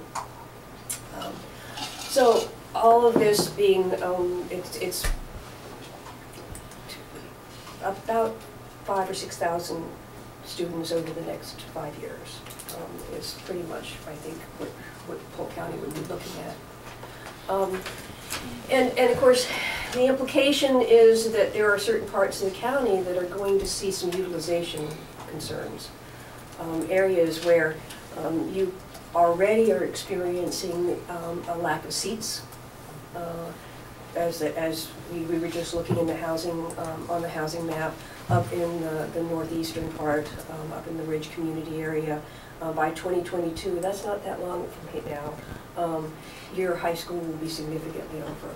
And that does not take into account the high schools are already 466 over and the elementary 380. So you add that to it when we're planning for those schools. Are those high school zones? Are those, What we did, we divided the county into planning zones based on high school. So we have them for at high school, and so we looked at the needs based on high school, but there are certain areas that are not in a specific zone that they're also growing. For example, the Chayla Lakes area, the West Lakeland area. So those are specific areas that are beside the Northeast. We have West Lakeland and the Winter Haven area also. Okay. I think actually I'm handing this over to you. I am? Okay, all right. Based on the projections, we went ahead and added new capacity. And again, this is just a workshop. And then I'll come back in July and hopefully have a plan ready for adoption in September. In the Northeast area, definitely we need a high school, so we have that listed. In the Northeast area, we also need an elementary school, and actually, we will need 2 elementary schools in that area. So we have a plan for a second elementary school. I mentioned in the Southwest Lakeland area, we have an elementary school, and in the Southeast Winter Haven area, we have an elementary school. These are all capacity projects. We can pay for them with impact fees, but impact fees will not cover the entire cost. It's like 65 million for a high school, like 80 to 20 million for an elementary. So, and that's only over the next 6 years. It's not the long range yet. can you repeat the cost of those? I think that there be, you said it's 80 to 120 million for an elementary school? 18 to 20. Oh, okay. Yeah, sorry. I didn't think that was right. Sorry. And it's not just about creating capacity when you're doing school planning. Well, facilities are an average over 52 years old. It is about creating safe, healthy, and future-ready schools. This we cannot do with impact fees. We have been doing this with the sales tax, and luckily we had that. But it's not just adding new capacity. We have to make sure our existing school keep pace with having them future ready with the technology. We have safe environment, and yeah, we have technology and HVAC and all the healthy components. We're setting up some criteria to do complete comprehensive modernization, and some of our older schools, some renovation, and some remodeling and addition. We're looking at our criteria, 40 to 60 years. We're looking at the educational suitability of the building in regards to capacity and utilization. And we also look at our work orders, if it's so high to maintain because they're in such bad state, in prioritizing these schools. Like we have the Albert, the Lena Vista, Paget, certainly Mulberry High would be one of our first high school for complete modernization. But there's so many schools that we need to upgrade or do complete modernization with, and so we're developing a list right now. Then healthy schools, we talked about the maintenance with the HVAC, plumbing, window, the entire building envelope, the lighting component. That is something we're also looking to itemize, or to at least put a category in the plan with funding to make sure we accomplish healthy schools for the students in the existing facilities. Then the safe, secure building, this is of major concern to us. We're working together with staff in putting together criteria and standards in order to provide safe, secure building to all our campus. So we're looking at this, and those are some of the things that we'll address. Then the future-ready schools. You are much more familiar with this. You talk about this technology part. Because we won't be able to modernize all of the schools all at once, we have an opportunity to make sure that even those schools that are not being modernized have future-ready ability. One of the first things you would want to look at is, does this school have a vigorous wireless access system? Because as we move forward into the future and we move to mostly mobile computing devices, this becomes an absolutely critical part of being able to continue to operate the programs and have equity across all of your schools, be they new, be they modernized, or be they one of the older existing buildings. We're moving more and more towards project-based learning, STEM labs, furniture and equipment that is mobile so that teachers can arrange and rearrange their classrooms, moving away from the kind of lecture-based setting. Being able to offer virtual, augmented, and distance learning are another way in which we expand program options for teachers and for students, and having a good flexible learning environment. All of this is all about making sure that there is some equity in terms of being ready for future programs. Okay, we have a different revenue source there. We have impact fees, the sales tax, and the LCI, the local capital improvement tax. This is just a pie chart of how we think we're recommending the money be divided. And certainly, this is a workshop, we can change that, but 20% to healthy schools, 22% to complete modernization, 10% to safety and security, and 18% to future-ready schools. And certainly we'll have to add to the impact fees, so we have 16% for new capacity. And let me just say that even though it's only 10% for safety and security, part of that is because it's not as expensive, let's say, as the 20% we have for healthy schools. It's not that we have less of an impact, less of a focus on it. It's really that, of course, once you start working with air conditioning and ventilation and that kind of thing, it tends to be more expensive. Okay. We're holding questions, I'm sorry. Okay, we're almost done. Okay. Thanks to our finance department, we got this information. It shows our revenue source, and the green part is the sales tax. The blue part is our LCI, but with our LCI, it just doesn't come to capital. It's divided between technology, transportation, and capital. I added this slide to show a dependence on the sales tax in preparing our capital budget. And we're working on the draft, the 6 years capital improvement plan, and we're putting together projects for the 15-year sales tax. I was hoping to come back in June to a workshop, but that might have to be July, the workshop in the morning and the public hearing in the afternoon, and then final adoption on September 4th. Could we go back to that last one just for a second, That was please? interesting. Yeah. The prior. How do we go back? Last viewed. There. Thank you.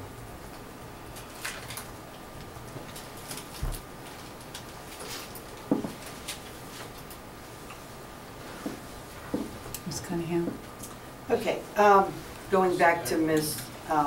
Newman's presentation part, and you were talking about the influx of our Puerto Rican students and families. Recently through the springtime, I go and visit my schools and speak to the administrators, and I sort of asked, what is your thought? Are you seeing a lot of those students, do you feel are going to be going home, or do you feel they're going to be staying here and making the U.S. a permanent residency here?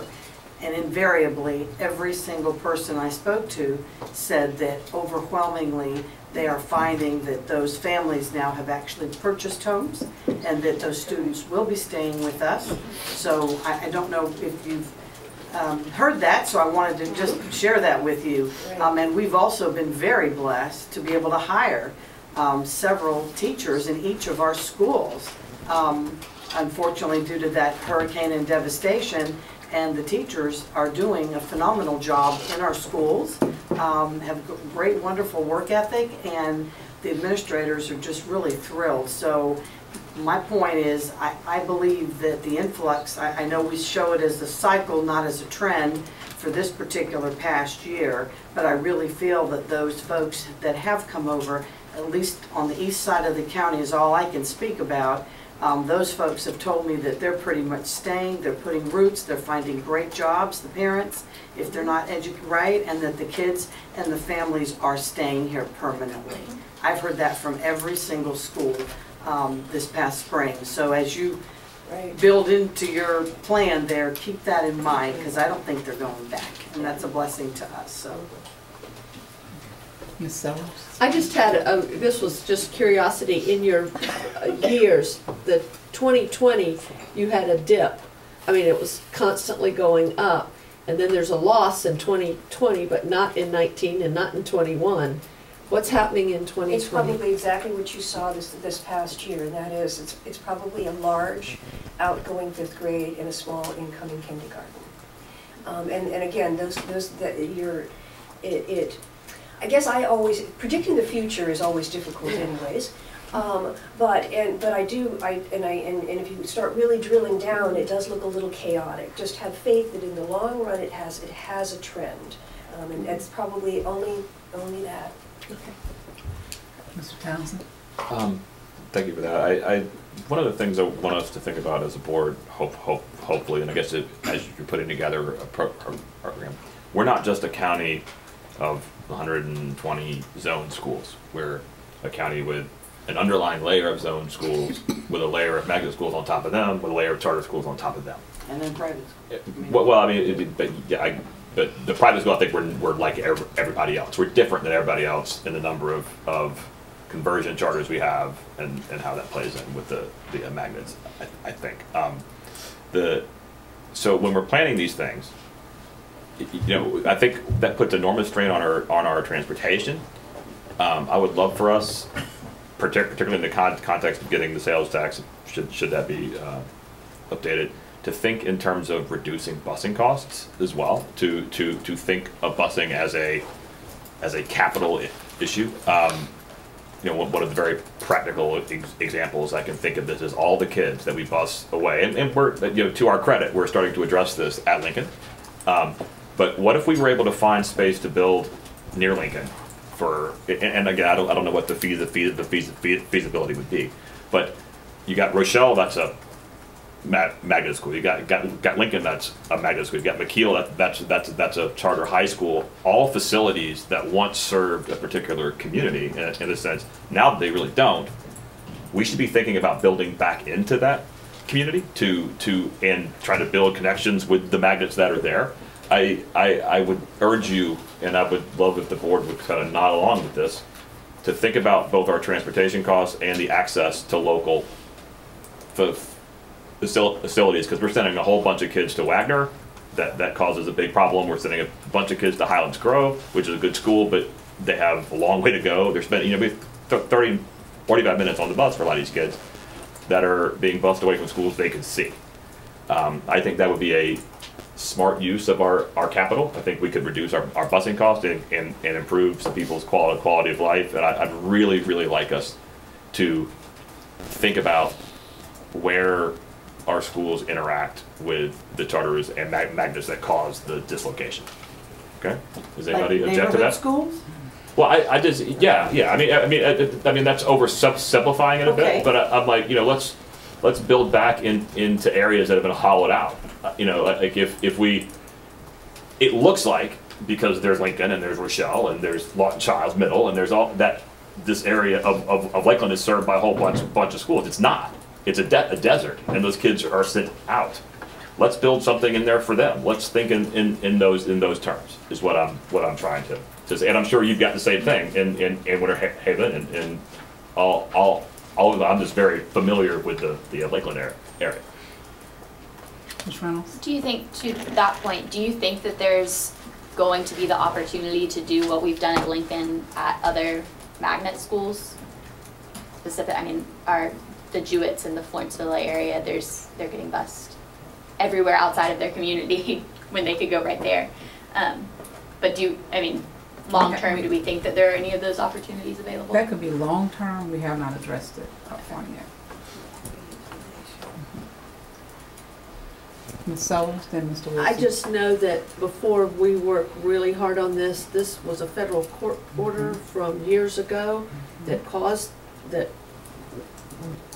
spot zones and the busing out, and we're still under it in the fact that if things were to revert back, that the courts would come again to us. So that would be no, I mean, there is a federal, we have to see legally what consequences. The district cannot take action that would have the effect of resegregating the schools. We take action that resegregates the schools every day here. I think that era is over. For better or worse, nobody's enforcing those things. The closest thing they came to enforcing it was in Birmingham about a year ago, and the judge, who was about as friendly to it as anybody could possibly be, and wanted to rule to enforce it, actually stayed the ruling because she was afraid no one would abide by it. I think we absolutely work with those communities closely. We listen to them. We think about the intent of the law, which we just abuse all the time. Not we, just the whole system abuses. And then we think about building benefit back to communities that have had it stripped from them. I am not proposing that we say do X, Y, and Z. I am proposing to study this real hard right now, to think about how do we reduce our busing costs, how do we serve kids in neighborhoods that have to go all over the county now, in better ways. To the extent we run across legalities, we'll deal with them. I'm asking the board to bless that concept, just conceptually, just to think about. Mr. Wilson? So, I'm in agreement, but I'm going to take a little different tack on that. I think because of that DSEG order, we focused on busing.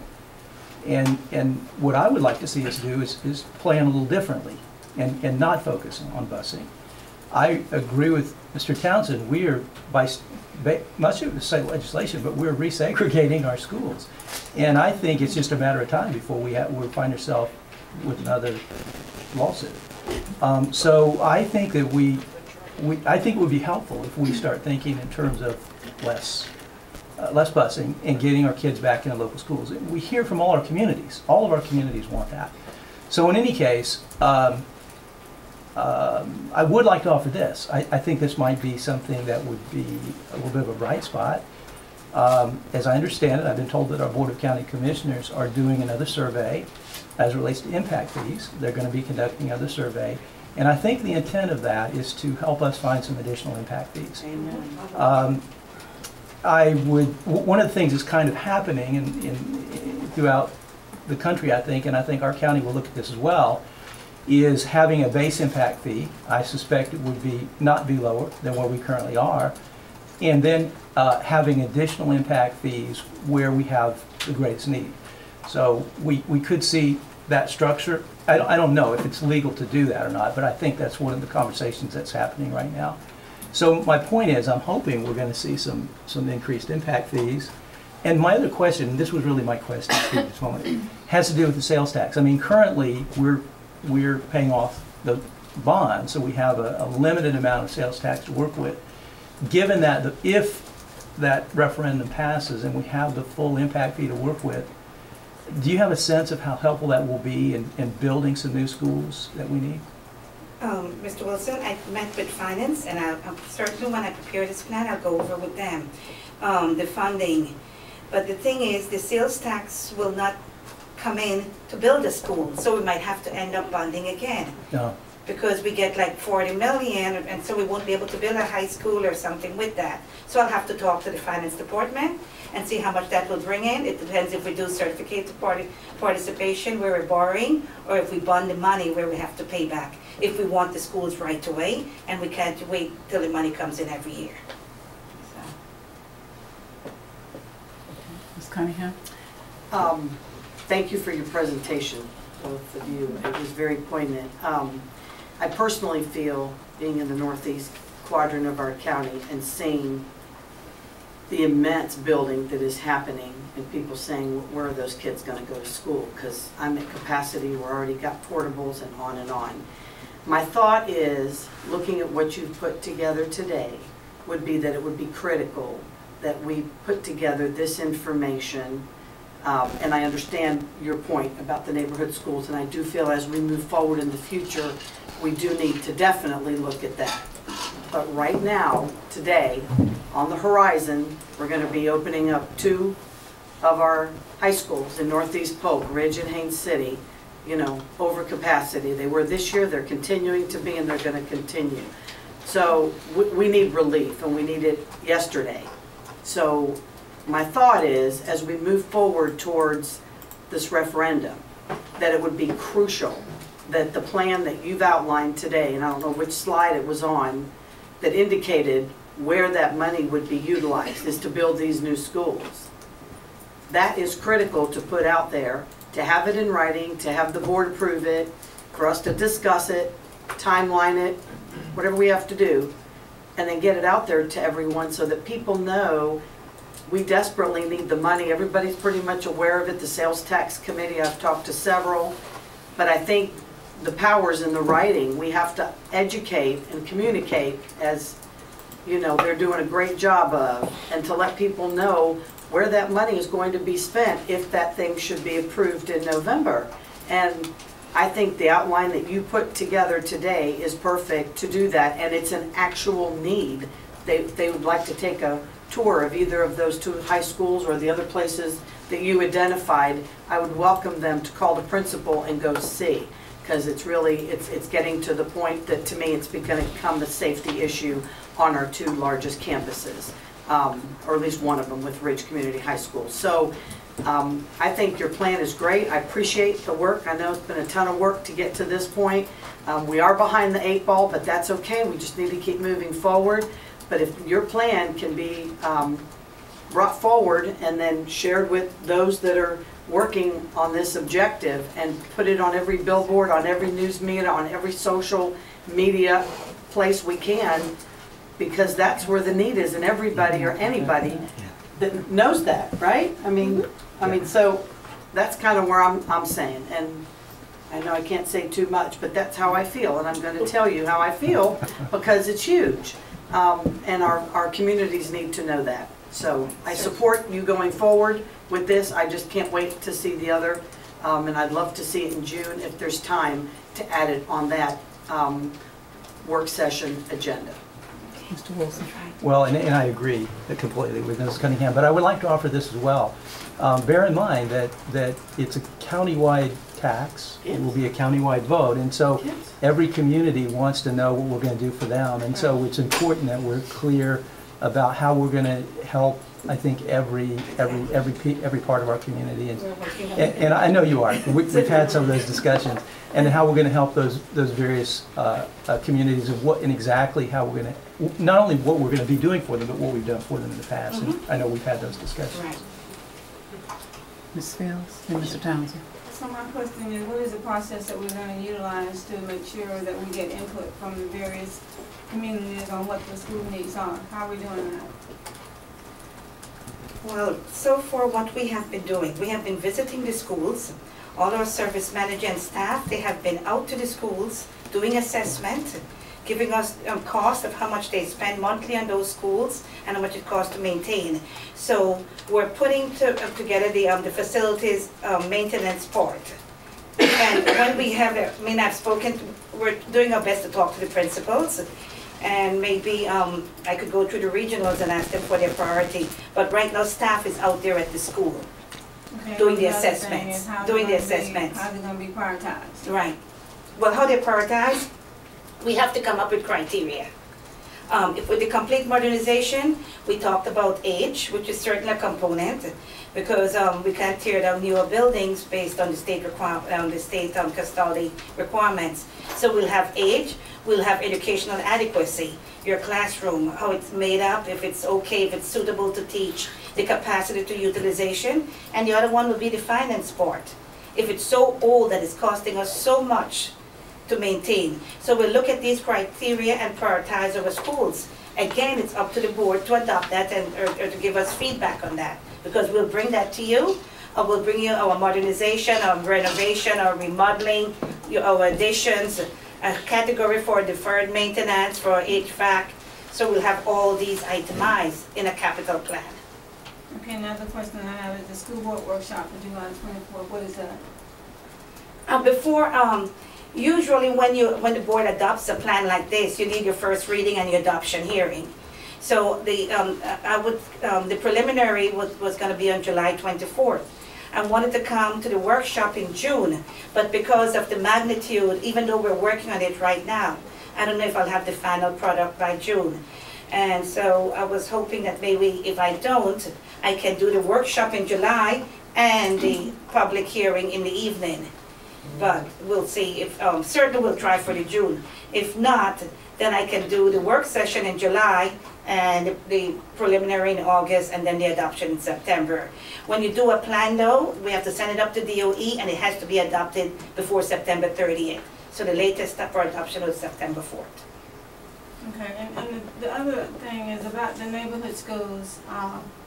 I hear conversation all the time about neighborhood schools and community members not wanting to go back to segregating our schools and making sure that does not happen. And I think that when we start having these discussions, we need to bring people to the table who has a historical perspective on where we are today and how we got there and what we need to do to meet the needs of all of our communities. So I hope and pray that we don't just come up with an answer ourselves, that we get input from our community and that we get input from the people that it will impact the most. Because definitely, personally, I am not one to support going back to segregated communities. I grew up that way, and I do not want to see kids that mirror me have to go through a lot of the things that me and others endure because of segregation. Mr. Townsend, then Ms. Sellers. Two things on that. First is to Lori's point, nothing I've said gets in the way of the fact that the number one thing we need is a Northeast high school. I mean, I think, and then probably those are immediate capacity needs. Then, when you move beyond those immediate capacity needs, we have longer term problems, issues that we're trying to solve. And I wonder if the Lakeland capacity need and the Winter Haven capacity need aren't just raw capacity needs, they're usage needs, how their patterns of usage. What I would like for us to do is think about how our magnet schools and our charter schools interact with our local schools as we're building this plan.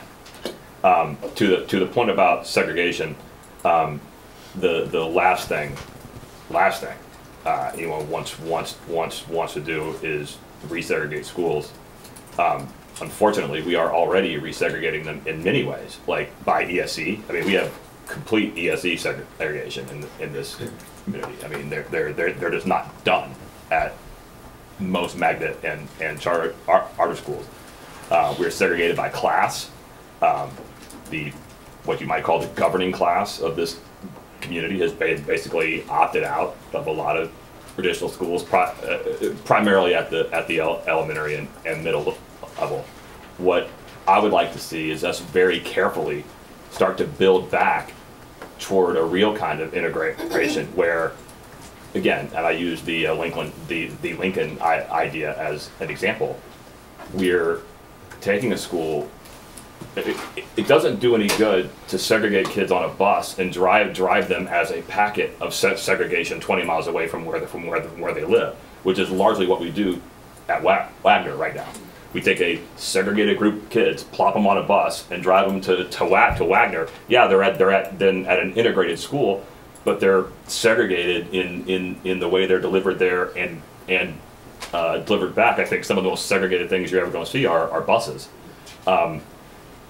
What would be nice is if we could find ways to build connections between the magnet schools. What if we could take Lincoln and build a very nearby campus and build that campus into Lincoln, like make Lincoln bigger so that we can have more kids in it. I don't know what the legalities of that are. I don't know what the property availability is. I would like to study that. I would like to see if the community is interested in that.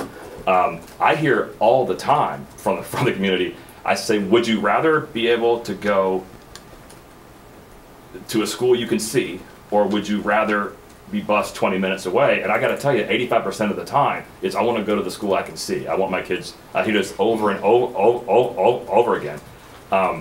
We have a really difficult problem in this country with the balance of local versus segregation. It's really, really hard. And I just want us to think about it, trying to work through that balance all the time as we're building stuff back. I mean, I think if we have the money come in, let's try to think about solving some long-term problems in ways that work very closely with the with the communities. That's all I'd like us to do. I'm not saying how it has to happen. I just want us to think about it.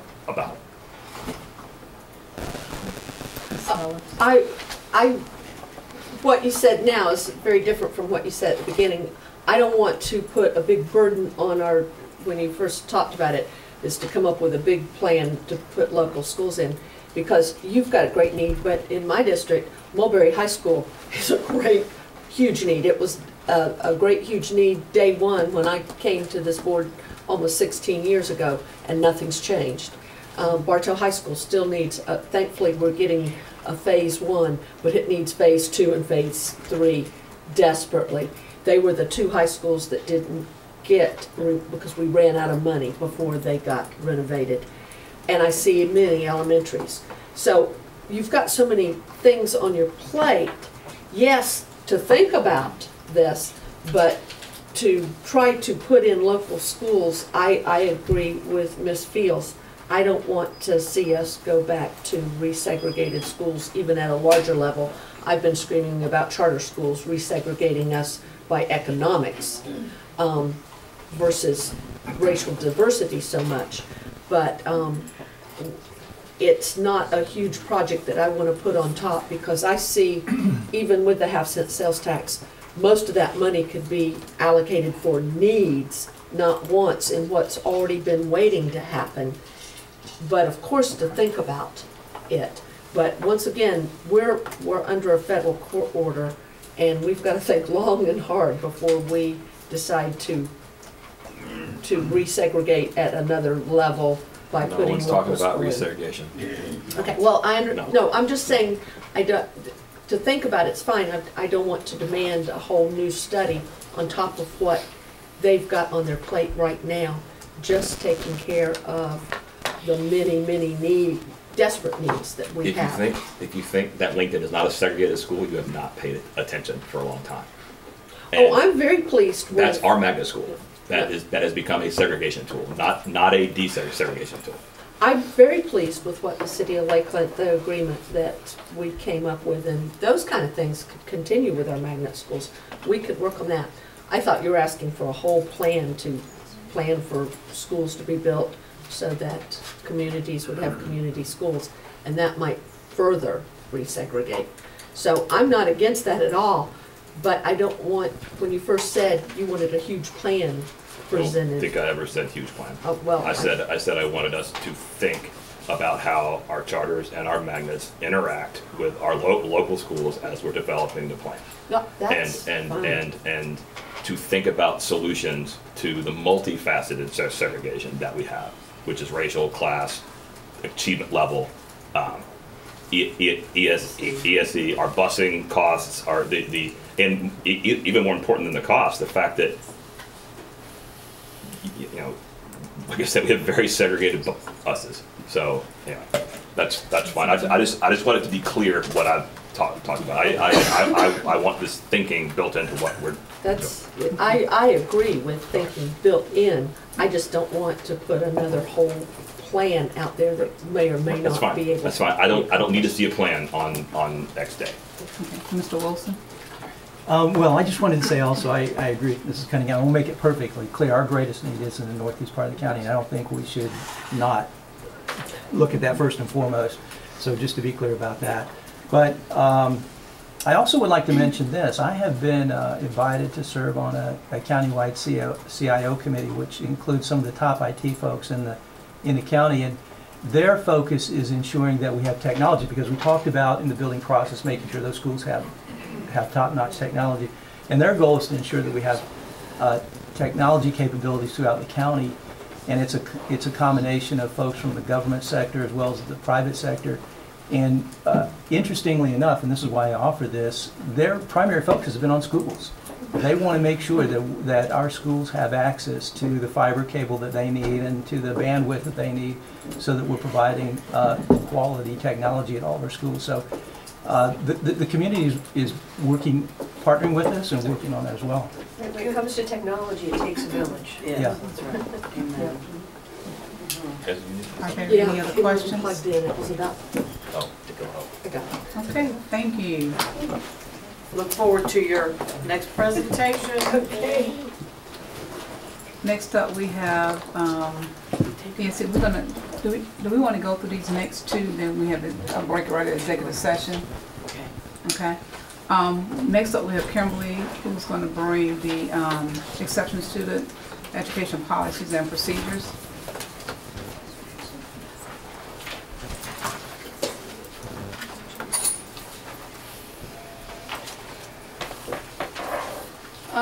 There's a quick handout coming through. I think this should honestly be pretty quick.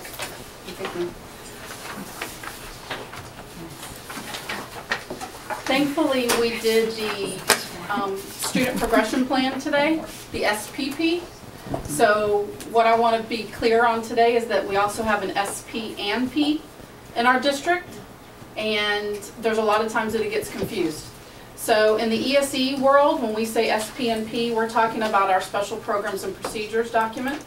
It's based on a template from the Florida Department of Education that gives all the guidelines based on federal statute, and state board rule for serving students in the Exceptional Student Education Program.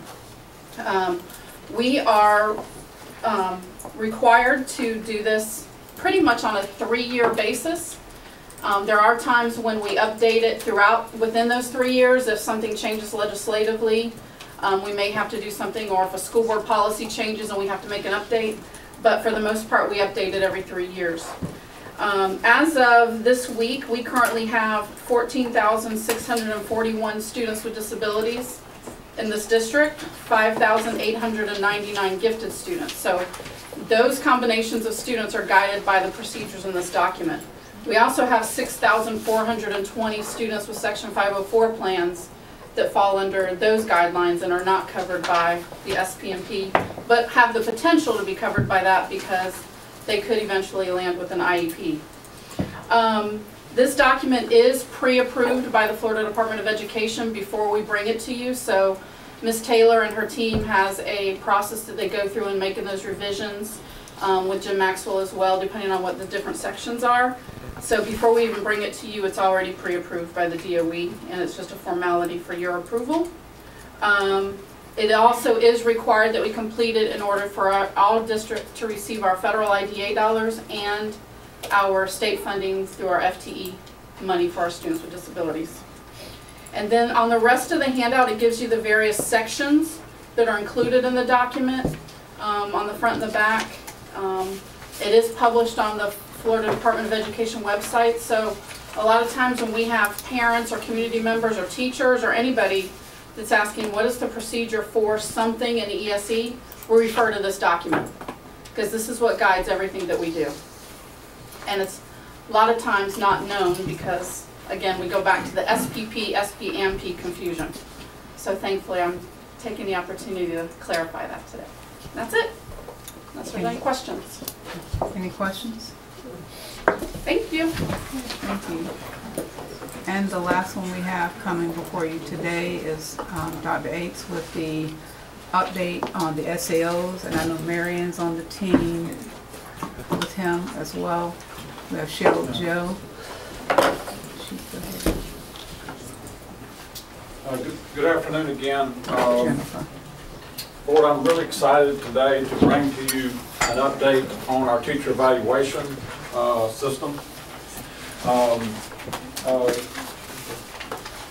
I have asked quite a few people to speak to the board at different parts on this, and the reason why I've done that is because it's really been a collaborative team effort. One of the foundational premises on updating the teacher evaluation was that really we wanted the teachers and the principals to have an evaluation system by which they felt like they had authority over, and that it was actually an evaluation based on what they taught. That will be presented to you today. Also, we'll show you how we're addressing a need for our non-classroom teachers to be evaluated also on the jobs and their duties that they're doing. So I'm excited about the team that's getting ready to present to you. It's been a collaborative effort. It's been a long couple of years that we've been working on this together. So I believe, Marianne, you're going to start off first. Yeah. So the briefest of histories. The legislature instituted VAM for evaluations in Florida by using a single standardized test several years back. However, one of the big problems with the law was that VAM only covered about 30% of the teachers in the state. The districts were promised that the state would generate end-of-year exams. That never came to fruition. The district, in consortium with other districts, tried to get EOYs for non-VAM teachers, and that was fraught with problems and very costly. We even had a brief dust-up over developing a district VAM, which was fraught with issues. Finally, we agreed we needed something better, and we entered into a search for how we could define student learning gains in a meaningful way and comply with Florida law. That led us to student achievement objectives. Through a joint MOU, we put in a group mean centering of 3.15 for non-VAM teachers, and that would be in place until we completed our work. 3.15 was imperfect. It was an artificial measure that served its purpose as a placeholder, and now that process will conclude at the end of the school year and will be replaced by SAOs for all non-VAM teachers. With the advent of House Bill 7069, VAM teachers can also choose to use an SAO for their student learning gains as well. So what is an SAO, you might ask? It's a way for teachers, in collaboration with their administrator, to define a SMART goal centered on student learning. They choose their goal and targets based upon the course they actually teach and the students that are actually in their class and data that is relevant to their student learning. They use their student assessments to monitor, adjust, and differentiate their instruction. This optimizes their teaching throughout the year. This actually is a teaching best practice. Using targeted and meaningful data, a teacher is able to show that their instructional choices have helped their helped their students achieve. We have included 2 white papers from AIR, one on the basics of SAO and the research that is showing the process is not a test and punish, but instead results in improving learning. It also affords the teachers 2 things they have been asking for: autonomy and evaluation on what they actually teach. SAOs are a national movement. Over 30 states use them to improve student learning and evaluate teachers. We have an internal SAO committee comprised of PEA, AA&E, the HR department, PD, and Dr. H, which work closely together as we move forward in putting this process in place. We found the Center for Assessment and Dr. Jerry Thompson. The Center for Assessment has been doing SAO work across the country. In fact, they developed Utah's process.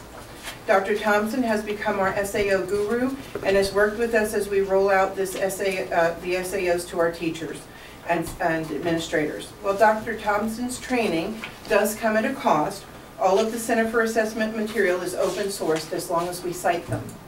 We have just graduated our first teacher, principal, and district cadres who have had extensive training on SAOs.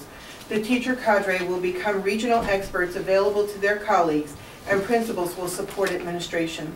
We are also getting ready to launch a second cadre. More than 110 teachers are excited and have applied to be on that cadre. This will be a work in progress, and I am sure we will have to refine as we go along. All good programs do. You may ask about funding for this project. Dr. Akes can address the title funding used, and I can tell you that PEA has also worked jointly with the district in this aspect. We have contributed over $120,000 thus far and have assisted with training materials and other things. I would first, I would like to thank Superintendent Byrd for her support of this process. We could not have moved forward without her.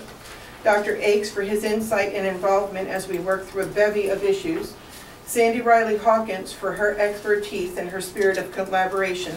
The HR department and Brian Warren as we work through the language that we needed. PEA staff person Angela Dawson. And the women of the PD department, Cheryl Joe, Jennifer Rouse, Lori Allen, who are an impressive force as we get this complex yet worthy process rolling. I want to thank you. I want to first of all thank Marianne and bring up the brains behind what we have worked on. I want to say to the superintendent and the board, this has been truly a joint collaboration, and we have worked hard on this heavy lift. We want to make sure our teachers feel empowered in their classrooms and to work on not just what is tested in a standardized test, but what students are learning, and empower teachers to teach. I want to bring Ms. Jennifer Rouse. As I said, she has been instrumental, and I want to say she has been my right hand and my left hand, as I have had some issues, and she has done an outstanding job, and I want to commend her and Ms. Allen in front of the board, because without her diligence and hard work with Mary Ann and with Angela, this would not be possible. Jennifer. So when we're looking at the slide you have before us, as Ms. Capozzello has talked about, really this puts a lot of that autonomy and authority back in that principal teacher hand. I think that when you're thinking about what a person is being evaluated on, they want to be evaluated on what they're charged to do day in and day out. And they want to feel like that they have some input on that. And I think that's what the beauty of the SAOs are. It's a collaborative effort. It's where we sit down and we look at the standards that are important. And that principal and that teacher will be looking at what they want to move, what they see as their most critical piece to improve within their scope of work each year. And so I'm really, really excited about that. I got to tell you, when we're looking at this next slide that we got coming up, this is actually what it takes place of, and Ms. Hawkins is going to explain why we're getting away from this, and also what impact the VAM will still have. So Ms. Hawkins? Yeah, so the formula we obviously have seen before, which gets us very confused. So some of the few of the things that that formula encompasses is students' full year enrollment, up to 2 years worth of students' achievement on their performance for the state assessments, a series of covariates or independent variables for students, ESE, ELL, attendance, multiple things, and then it also takes into consideration all 67 other districts in Florida, and it comes out with this VAM score that is the difference between the student's actual score and their predicted score. So this calculation predicts the score that a student should have, and then the students have to test, and then they make that difference to say, were you, did you have an increase in that predicted score on it or below? Well, the teachers work all year long and they don't know what that predicted score is. That is a calculation that is done after all the students have left, after everybody's gone home, and all the tests are scored, because we have to compare it to all other 67 other districts for students testing in the same subject, same grade level. When we move to SAOs, we're putting that control back into the teachers' hands to be able to do progress monitoring as they're going along, monitoring the students' growth, how they feel with that grade level, that group of students they have with the year. This works and compiles to prior years and the current year in that calculation that goes into that teacher's evaluation. So this model that we've been looking at for quite a few years has spurred us on to find something to go back into the teacher's hands and give them that credit for that year that they've been able to monitor and watch that performance of their students. And instead of afterwards, they don't even know, and then they have that in their evaluation. So when we started down this road, I think we were really excited about all other teachers being able to utilize the SAO. Then the change in legislation that Ms. Capozzello actually referenced, it opened the door wide open. And I got to tell you, Ms. Berg was all about making sure this happened this year, because I think that we all agreed that the 3.15 did not recognize teachers that were really high flyers that were actually should have been highly effective. So we're excited about that. We also realized real quick that our footprint on training was going to just exponentially increase.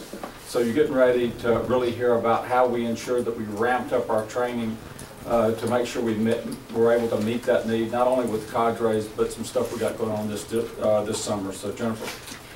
Good afternoon. We, last summer, knowing that the footprint was large and there was going to need to be a lot of professional learning and support for all stakeholders, we created 3 expert cadres.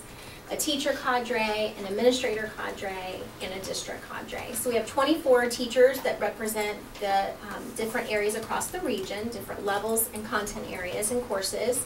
We have 24 principals that were selected in each of the 5 regions by the regional superintendents, and we have about 22 members on the district cadre who meet continuously to be informed, be updated, and help guide that decision making as we go.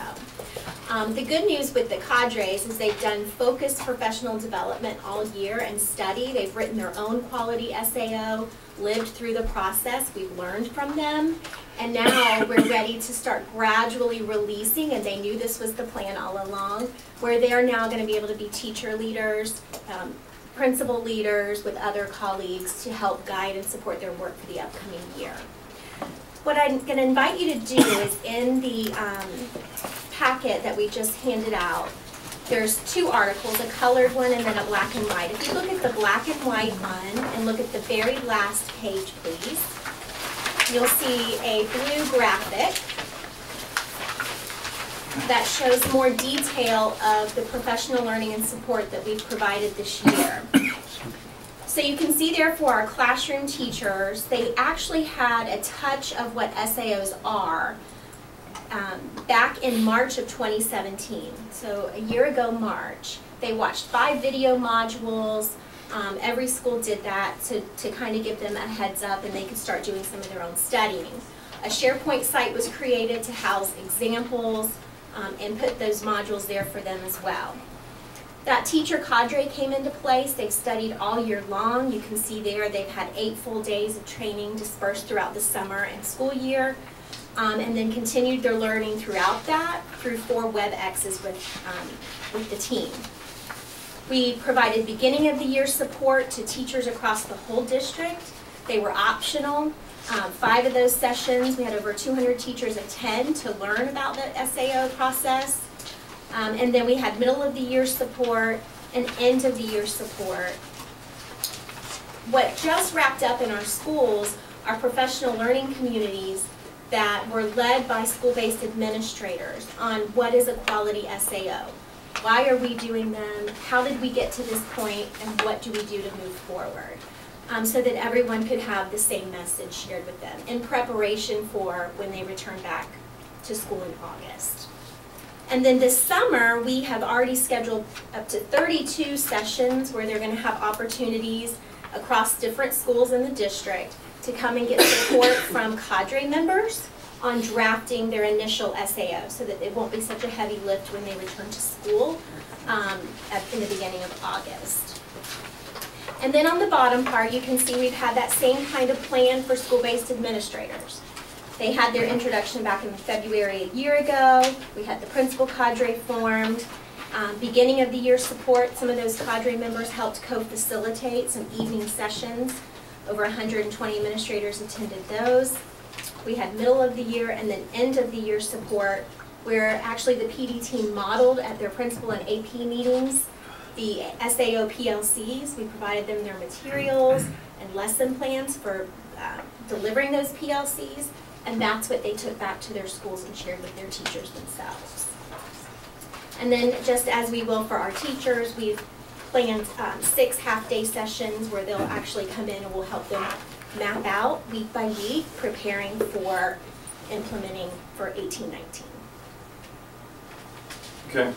So as we get ready to take this next step, I think it's kind of important for me to say this. For a long time, you know, the principals were like, they weren't sure what this actually meant to them. And then all of a sudden, in about April this year, all of a sudden they were going, oh my God, I need to know more about SAOs. So I say that when I wanted to get in front of the school board, because I think that you're going to need to know this information, because you're going to get questions about this, and people are going to be, teachers would come up to you and talk to you about this. I think it's really important that we give you this information, just like we tried to front load the principals and the district staff, because this will change the way we do work in school in a better way. Because teachers will now have the authority to choose the area which they want to improve and be able to look at that and progress monitor it throughout the school year. I just think as a school board, we need to make sure you have that information the teachers are going to be talking about it. Because anything that's new and anything that's a change causes a little bit of anxiety. But we do feel like that it's for the best. The next thing that we have down here, if we turn to the next slide, which is I'm just as excited about for the teachers as the non-classroom teacher. Hi, well, good morning or good afternoon. So after we had the teacher template vetted, we then thought about what do we do with the teachers who are not assigned classrooms, so that it's going to have to be different for them. So as you see, there are a lot of people who fit under this. So once the template was vetted for classroom teachers, we then had to turn our attention to how do we measure fairly for the teachers who are not in the classrooms. So as you see the multitude of positions, a template has to be adjusted when it comes to the target. So we looked at how would we go about adjusting that to be fair. So we decided to bring in representatives from each of these areas. We offered 6 sessions, 6 3-hour sessions over a course of 3 days in April. During that time, we sat and walked them through the pieces of the SAO and then asked them to pull small groups of people with whom they work and start attempting to use the template for themselves. Just do a practice or a trial one and give us feedback. So we've been receiving that feedback the last few days. We're hoping to, by May 25th, to pull those groups back together and talk through what worked, what didn't work, because we have to have one that fits for all of the groups. So we're hoping on that by the 25th we'll have that pretty much set in stone and it can be rolled out. It'll be completed with the teacher SAO templates and journey and be ready to roll by the first of the year, of the new school year. The other thing I think is really important to understand is that this past year we had over 900 teachers, 946 new teachers come through our district. Of those teachers, 49% are non-ed majors, which this means is basically they're on temporary certificates and they probably had very little to no pedagogy or methodology courses or experience. So when you look at what the SAO, what it's asking you to do when you're having to look at instruction, you're looking at a task and you're looking at a task alignment. This is good, solid instruction. So in a way, it's a PD for them. It's professional development for them to understand how those pieces go together because they walk in and they don't know anything more than on their lesson plan they need to write things out of the teacher edition. So this is a really great way to get our teachers who are non-ed majors the professional development they need to understand how what they're doing on a daily basis affect their kids and how to track the progress that they're making. We want them to understand that they have to include what the pieces are. So in tips, we've taken a section of tips where we now include the components. We talk about instruction, we talk about implementation and the evaluation process as a whole. So all of this is also aligned with Marzano's work in the standards-based instruction. All right. So as you can see, we've tried to look at both the classroom teacher, what they teach and what they are working with daily, and the non-classroom teacher. No longer will somebody for a non-classroom teacher tell you, you have to take 3.15 because we're not sure how to evaluate you based on what you do day to day. For the non-classroom teacher, it'll almost look like a program evaluation goal that they will be setting up a goal for what they do day to day. And so Ms. Joe now is going to talk to you about how we're introducing this to new administrators. Just as Lori Allen just told you about our non-classroom instructional staff and our new teacher induction, as she said, 49% of our teachers are non-ed majors. We also have a lot of new administrators. Each new administrator will go and has gone through a 3 to 4 day evaluator certification program so that they can go in and evaluate teachers with fidelity.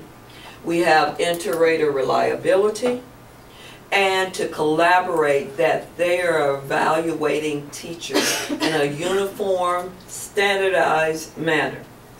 As part of our onboarding of each new administrator, that's each principal, each assistant principal, we will have that included in the evaluator certification process for student achievement objectives. So we will have a module attached as each new administrator is onboarded in our district. We want every single person to be aware of how to evaluate teachers adequately, but also how to understand and unpack student achievement objectives. Thank you. The last piece that we wanted to share with you, Mr. Warren's going to talk about the steps we've made through HR to ensure that we're ready to turn the lights on full blown throughout the district with this. So, Frank. Thank you, Dr. Riggs. We were very excited back in the 16-17 school year. We started writing MOUs when we started to research the option of the SAOs before you, working with small cadres, growing to where we are today. I'm happy and pleased to announce that as of January 23rd, 18, and the current collective bargaining agreement for years 16 through 19, in Article 15, we have embedded language that addresses all the components relative to the SAO that you're hearing about today. Taking it further, we have been working behind the scenes with our Journey programming, and you can see some of the screenshots there in front of you. And I have to give a great amount of appreciation to Dr. Vargas and Mr. Jason Carroll. He has been a huge resource in the programming and lifting this off the ground behind the scenes with Journey. It is now in place, it's ready to be driven and ready to be used. We will be using it for the first time in the next few weeks as we begin through our very first SAO appeal process with teachers. So we're excited about that. Everything is in place and ready to go inside Journey. I also want to state that we continue to have a working group that works to adjust as we need to with SAO as we go forward. We know this is a moving machine as we go forward. And the group that you've heard from today, we continue to meet reviewing for the implementation purposes of SAO and address the needs that may come up. We want this to be effective, we want it to be reactive, and it represents all groups, and we're very excited about that. Additionally, we continue to receive constant feedback and collaborative feedback from principals, from teachers, from district administration, as well as we go forward. So we are on the ground by collective bargaining with MOUs and with the Journey programming to implement SAOs 100%. Thank you. So one of the things that I'm very, very pleased about is this upcoming 18-19 school year will be the first year that we will literally have the plan in place for teacher evaluations. And in fact, we will be compliant with the law that says by the 10th day of the school year, teachers are to know all that they need to know about their evaluation. We will not only be there for the first time in a number of years, quite frankly, because we've been building this bicycle as we've been trying to drive it, but we will be ahead of that game for the 18-19 school year. So teachers know, will have had a chance to train, and will be ready to implement their SAO process. So as we move forward, I think that you're going to see that this was quite an undertaking, because you're talking about the evaluation of every member that's a teacher and non-teacher certified personnel. Like I said, we did have a wonderful opportunity with one piece that of 7069 that came about where we could have teachers who had VAMs that can now do this. I think that's a really powerful piece for our teachers because when you have to accept a VAM score based on data that you don't understand, I just think that's so unfair, and I've expressed that from the very start when this rolled out from the DOE. So I think this, this one piece here has the opportunity to really move student achievement forward and help teachers and principals really take back upon the piece where they're looking at how learning is improving in the classroom, and I'm really excited about that. Guys, this is this committee that's up here before you has put countless hours and days on this, and it's been a lot of sweat equity to get it to here. This has not been a Michael H. deal. This has been this committee working here, and I would come in and out as I could and offer opportunities and suggestions, but the committee here has really done the work and done the lion's share of the lift. We do have a video that, and I want you to watch the video, and then I'll talk about it when we get there. So.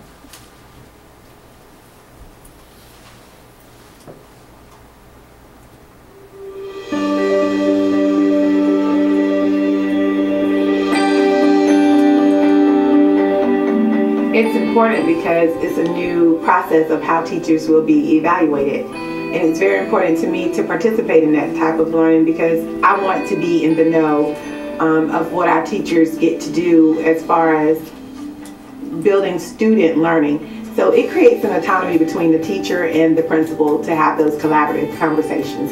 So it's very important to be involved in this work, which is the new leading way of how teachers will be evaluated. So it's really made me focus on taking the broad learning goal in Algebra 1. I've been doing multiple representations throughout different functions, and it's made me look at a specific unit and get into the nitty-gritty of what do I want them to do. I want them to do equations with it. I want them to graph it. I want them to be able to represent it numerically. And can these kids do it? Where are they at? I can really focus on the formative assessments as we go throughout the year. I can look at the summative data, say, are these kids making it? Which kids aren't? We can regroup, reteach. And so it's really made me pay more attention, I think, to the bigger picture. Well, I have one teacher that's in the Padre, and it's helped her in the area of domain 2 delivery, in that she has total, full control of what her students are to learn. She determined that at the beginning of the year by looking at the curriculum, and giving her that autonomy gives her belief, inspiration, and motivation to drive delivery for each and every student.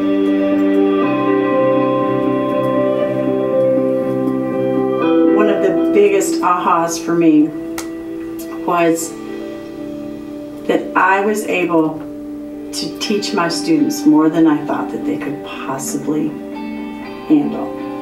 I didn't know that kindergartners could be capable of the things that they're capable of, and this is only mid-year. So by the end of this year, they are really going to be flying and ready for first grade and ready to be the lifelong learners that I'm setting them up for. And I accredit this SAO process for a lot of that. I've had wonderful experiences with the SAO, but I feel that's really benefited me and my students by working with the collaboration of the teachers in the classroom, and also the support that the teacher has given me as far as giving me data. We sit down and we collect the data and we discuss how we can best meet the needs of the students, how to strategically plan to make sure that all the students are successful. Also, I cannot speak highly enough about the SAO cadre. The cadre really helped me from the creation to the implementation of my SAO.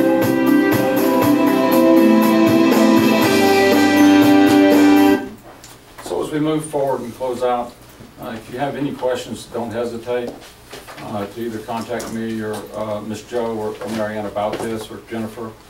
I think that, as you see, that this is going to affect a lot of our employees, I think, in a very positive way, and have a positive impact for our students. Again, I want to reiterate that we will have enough sessions this summer that any teacher that wants to come in and be trained on this will actually be able to get that training. And again, that goes back to the ladies that are sitting up here that worked that out together. So I'm excited about that. And we'll roll heavy in the summer, not as much in August. We will really let school get going. Then September, this will pick back up. Being mindful that we don't want to distract the opening of school. But the teachers who come during the summer will have a definite leg up on being able to start this. So I appreciate the time with the school board. So. Any questions, Ms. Cunningham? Just real quick, I noticed in your appendices A that a lot of other states are utilizing this already. So my question was, were we able to collaborate with some of them so we didn't have to quote-unquote reinvent the wheel? Or did we, quite frankly, start from scratch? I'm just curious. That was a benefit of Ms. Capozola at looking at the deal with Jerry Thompson coming in. But actually, there was a group before I came on board that actually visited Utah and actually went out there to kind of vet it out. So, so when we had the little dust up on the VAM, yes, we found some experts. Yes. And so through that, we were able to find the Center for Assessment.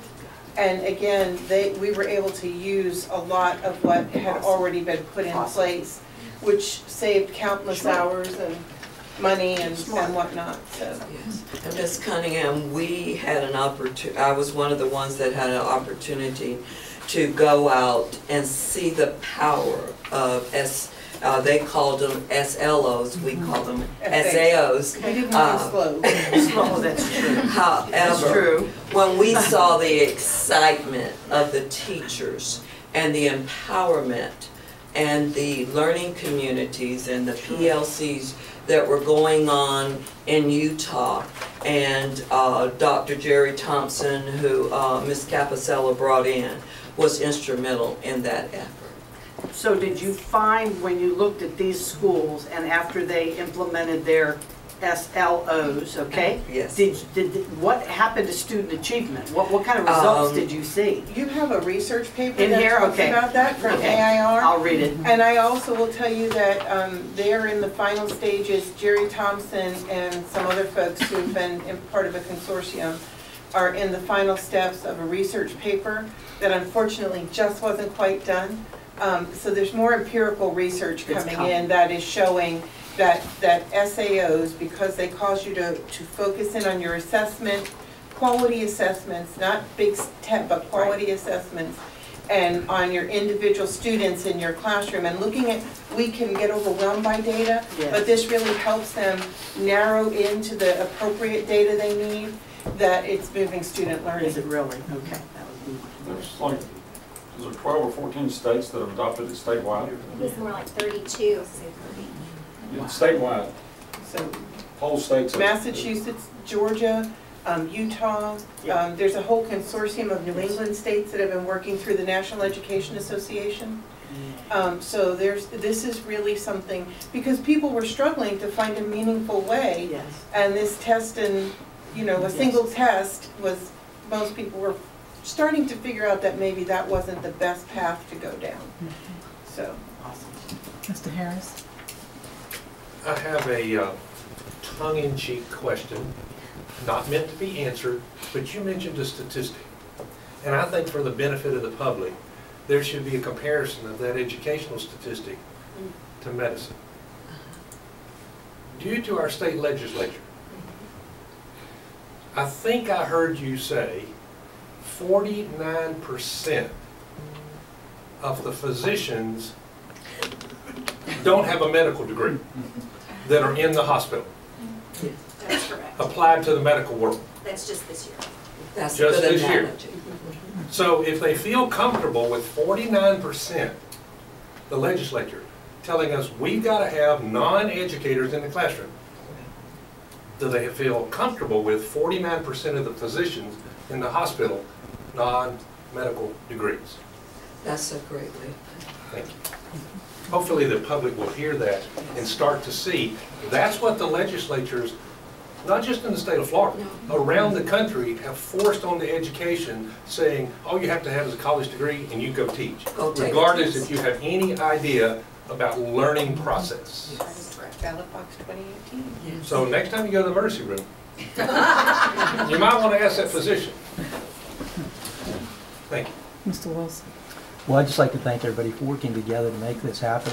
It seems to me that we all understand that accountability is important, but recognizing that our teachers are the professionals at the table, and we need to tap them for their knowledge about how to move forward with these kinds of evaluative instruments, I think is so very important. So I'm glad to see this. I think this is a great step forward. Great job. Let us know if you have any questions, please. Thank you. Thank you, guys. I want to ask for a 10-minute break before executive session. I don't know if Mr. Bridges needs to say anything. We will have an executive session at 3. When we come back. Okay. We'll start at 3:10, right here in this room.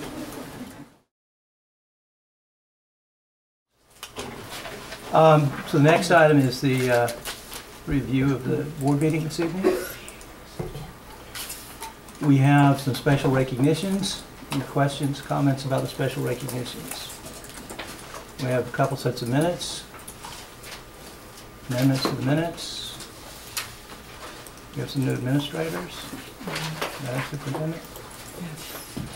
Are there any questions or comments on items C11 through C18? One quick question. Sure. When are we going to start hearing the annual personnel transfer stuff? Like when is that going to start happening? Like when principals are moved and all of that? I don't expect we're going to have that. Staffing plan?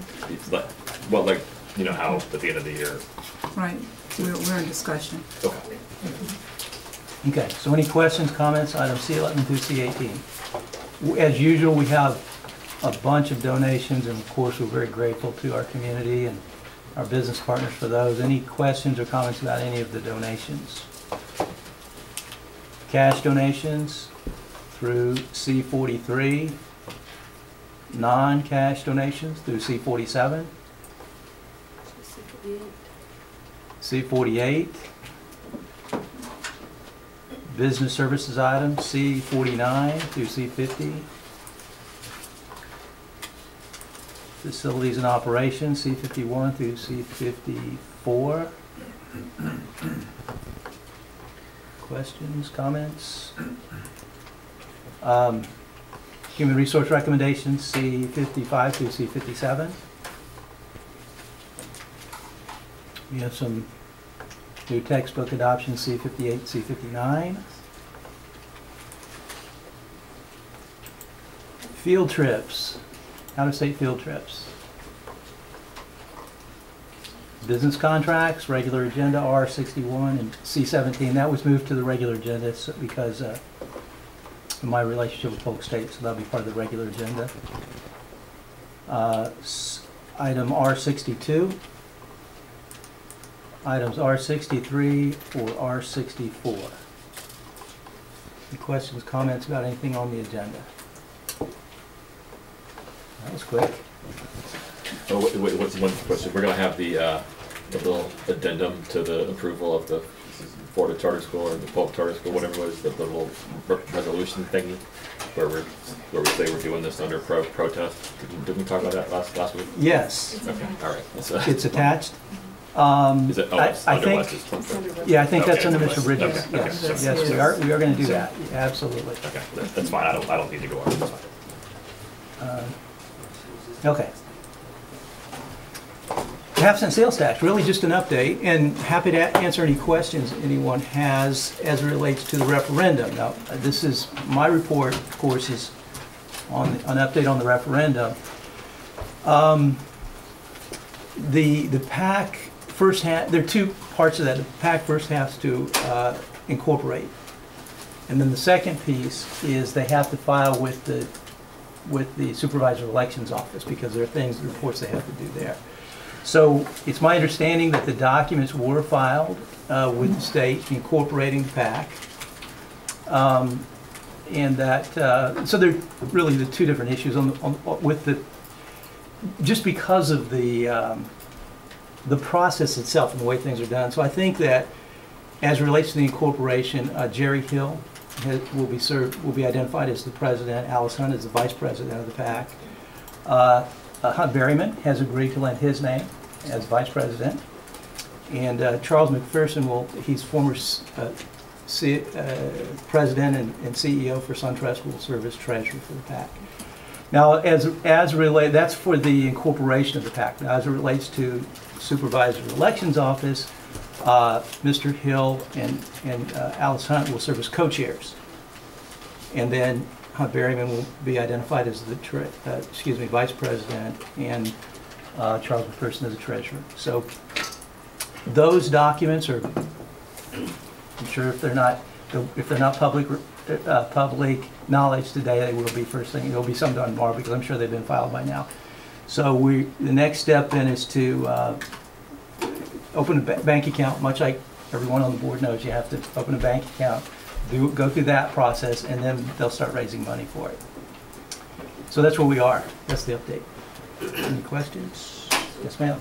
You know, Senator Stargell she got us out of the requirement to have that performance audit. Yes. I think we should write her a thank you note. You know, we're quick to criticize everybody, but when they do something favorable for us, we're silent. I think we should, when people do things that are helpful, we should also speak up and give our appreciation.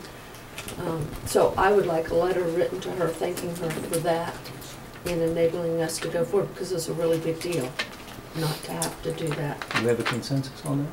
Sure. Okay with that? Okay.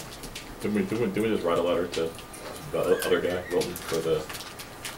Yeah. I think the few times that good things do come down from Tallahassee, we tend to be acknowledged them. So I would just Could you help us with that, Mrs. Wolfson? And she also supported that.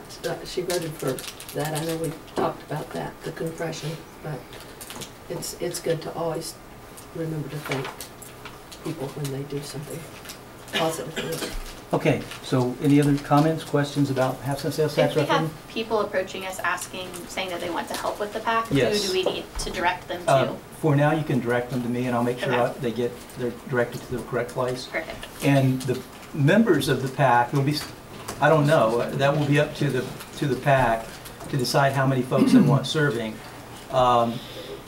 But there could be a dozen folks actually serving that will be on the phones, calling folks, asking for money, things of that nature. So And they cannot serve on the PAC and the Tax Oversight Committee, I think correct? that's a question for Mr. Bridges, but it's my understanding that's probably not a good idea.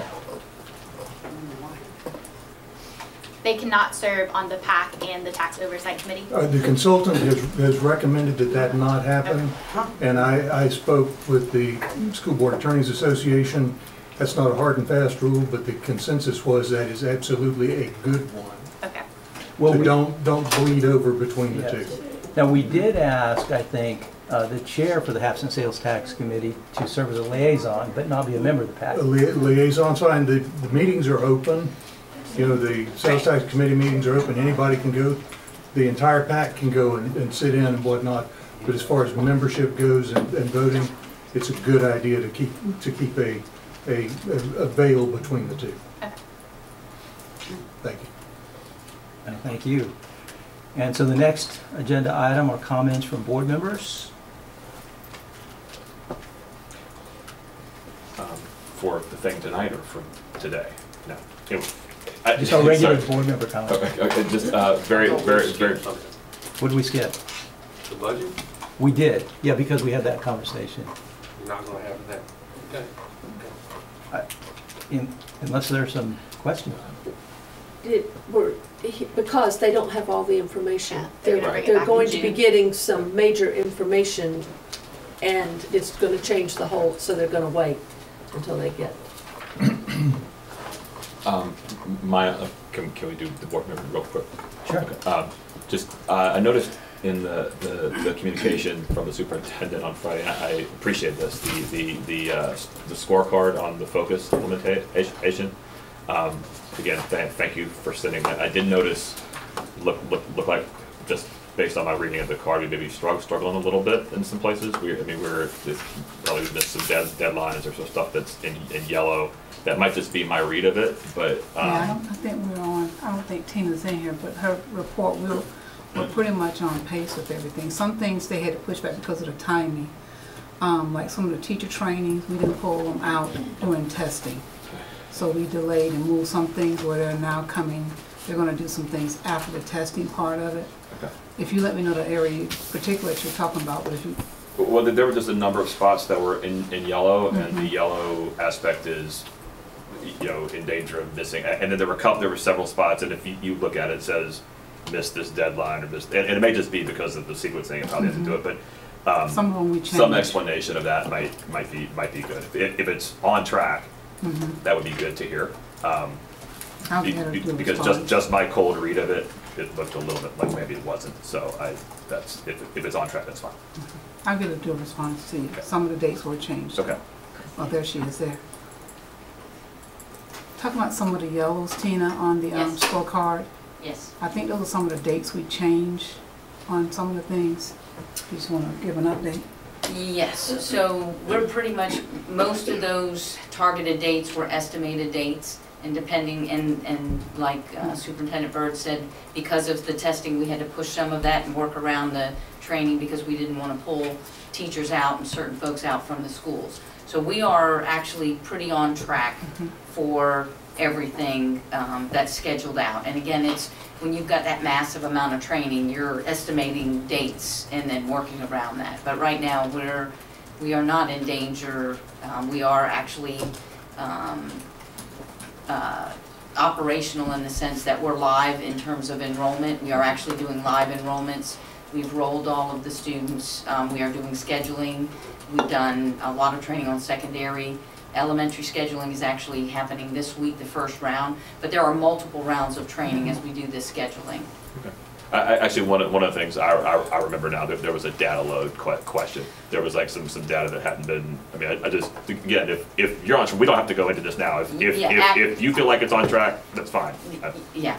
Okay. There's a massive amount of data, and, Right. and what we were looking at is how many years back are we going to load Okay. those data, but we are absolutely on track. Okay, that's fine. Any other board member comments? Yes, ma'am. We had a Central Florida School Board Coalition meeting yesterday. Dr. Akes and I attend them once a month. They're a blast. But one of the things that they talked about was Second Harvest Food Bank in Orlando has started school market programs kind of all over their county.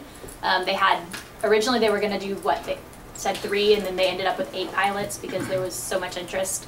And next year I believe they have about 22. But these are essentially food pantries in their school that are set up as little stores where it's kind of taking the stigma away from needing to go get a kid's pack or things like that. Edgewater has an extremely successful one from what it sounds like. This year alone, they've given away about 49,000 pounds of food to students. And it's things, snacks or water bottles for after school practices or meals for their family for a week. They have all sorts of fresh produce markets once a month at all of these schools. But it was really interesting. I don't know if that's something that maybe Dee Dee Wright's team would be interested in looking into, but it was they showed videos of the kids that were talking about it, and they all loved it. Several of them too, they've made it, the students run the store. They can get service hours for running the store. They have an internship program where they're learning about nutrition to be able to take it back to other students in their school. And it just was a really neat program that I would love to see us look into. Any other comments? So I have a couple of updates.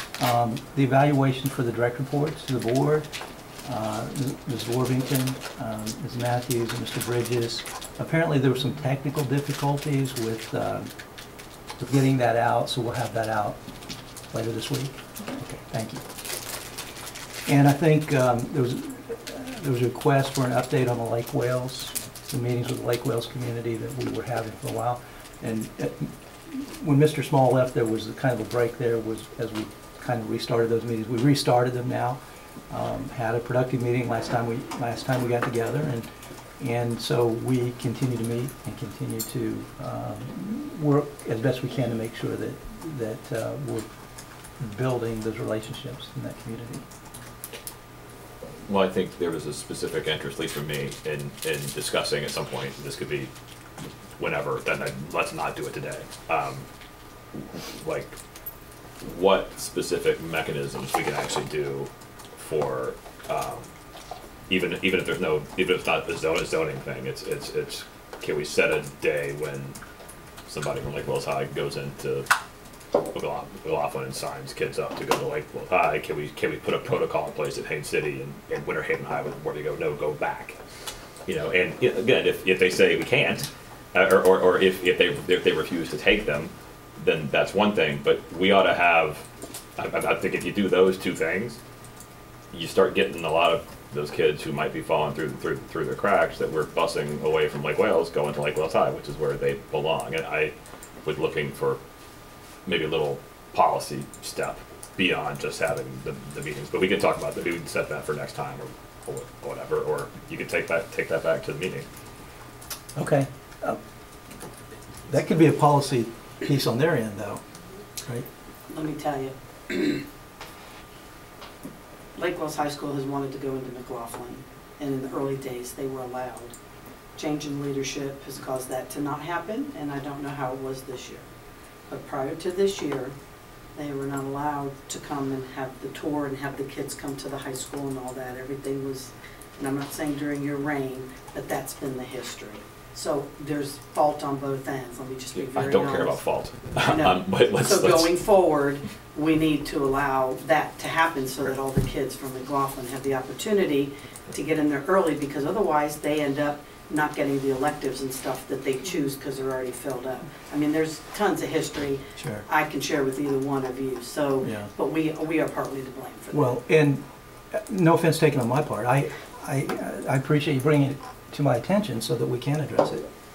And what was the other item you mentioned? Just if we have a protocol in place at Winter Haven High and Haines City High, that's, and maybe I'm being naive here, but you go to register there if you're a McLaughlin student, if you would otherwise be to say, no, go, you can go back there, go back there. I think it's easier just to have them come to McLaughlin and register. Well, I'm either or both. I'm not. Unless they choose to go there because of something No, that's I being get offered. it. We can't make them go anywhere, but we can nudge them. Sure. Mr. Harris? Addressing that issue, correct me if I'm wrong, but I thought we heard as a board that yes, that did occur early on in terms of Lake Wales going into the traditional schools to recruit. But that was not according to state law requirement, and we pulled back in order to more align with what's required. Is that not what really occurred, and we're doing now what's required versus handing over basically to the competition? But the And bottom, that's the way I heard it. I Right. remember it being explained to the board years ago. Is why we pulled back and changed our procedure in rolling up, if you will, to the next level. I don't know what happened in August of 2017, but in August of 2016 and before, when you're looking at the kids that live in that community, my community, they were not allowed to go take a tour of the high school and visit and figure all that out like the other children were allowed to. So I called. So the high school doesn't have any after-hours events for that to occur? It does, but if you look at the kids that we're talking about, that are the ones that unfortunately don't know to apply, because it is a charter high school and it's not necessarily zoned, those are the ones that are falling through the cracks because they don't have the opportunity during school days. So they don't reserve spots for those kids who live in Lake Wales? That's their fault? I don't think it works that way. Well, I mean, they could, if they wanted to, they could competition reserve those with Winter spots Haven High for those and high Haines City school High. kids to go there if they certainly wanted to, if they live in the city of Lake Wales. That's their prerogative. I'm not sure it works that way. I think they accept applications because it's a charter school. Yeah. And those kids don't know to complete the They application. send letters out to the people that they want to come. We know charter schools that recruit the 5s and the 4s, and don't recruit the 1s and 2s. I think all the more reason what I to heard send them in to sign them up. Yeah, I think what I heard from Lori was that the high school wants to go to McLaughlin to say, hey, sign up. Sign up. But there was some resistance for that to happen. So and if we send them there and they don't sign up all the kids or they pick it, then we know. Right. Then we can address it. That's the rather than just being the bad guy and the kind of the competition all the time. So okay. That's anyway. Sorry, didn't mean to get into that. Any other board comments?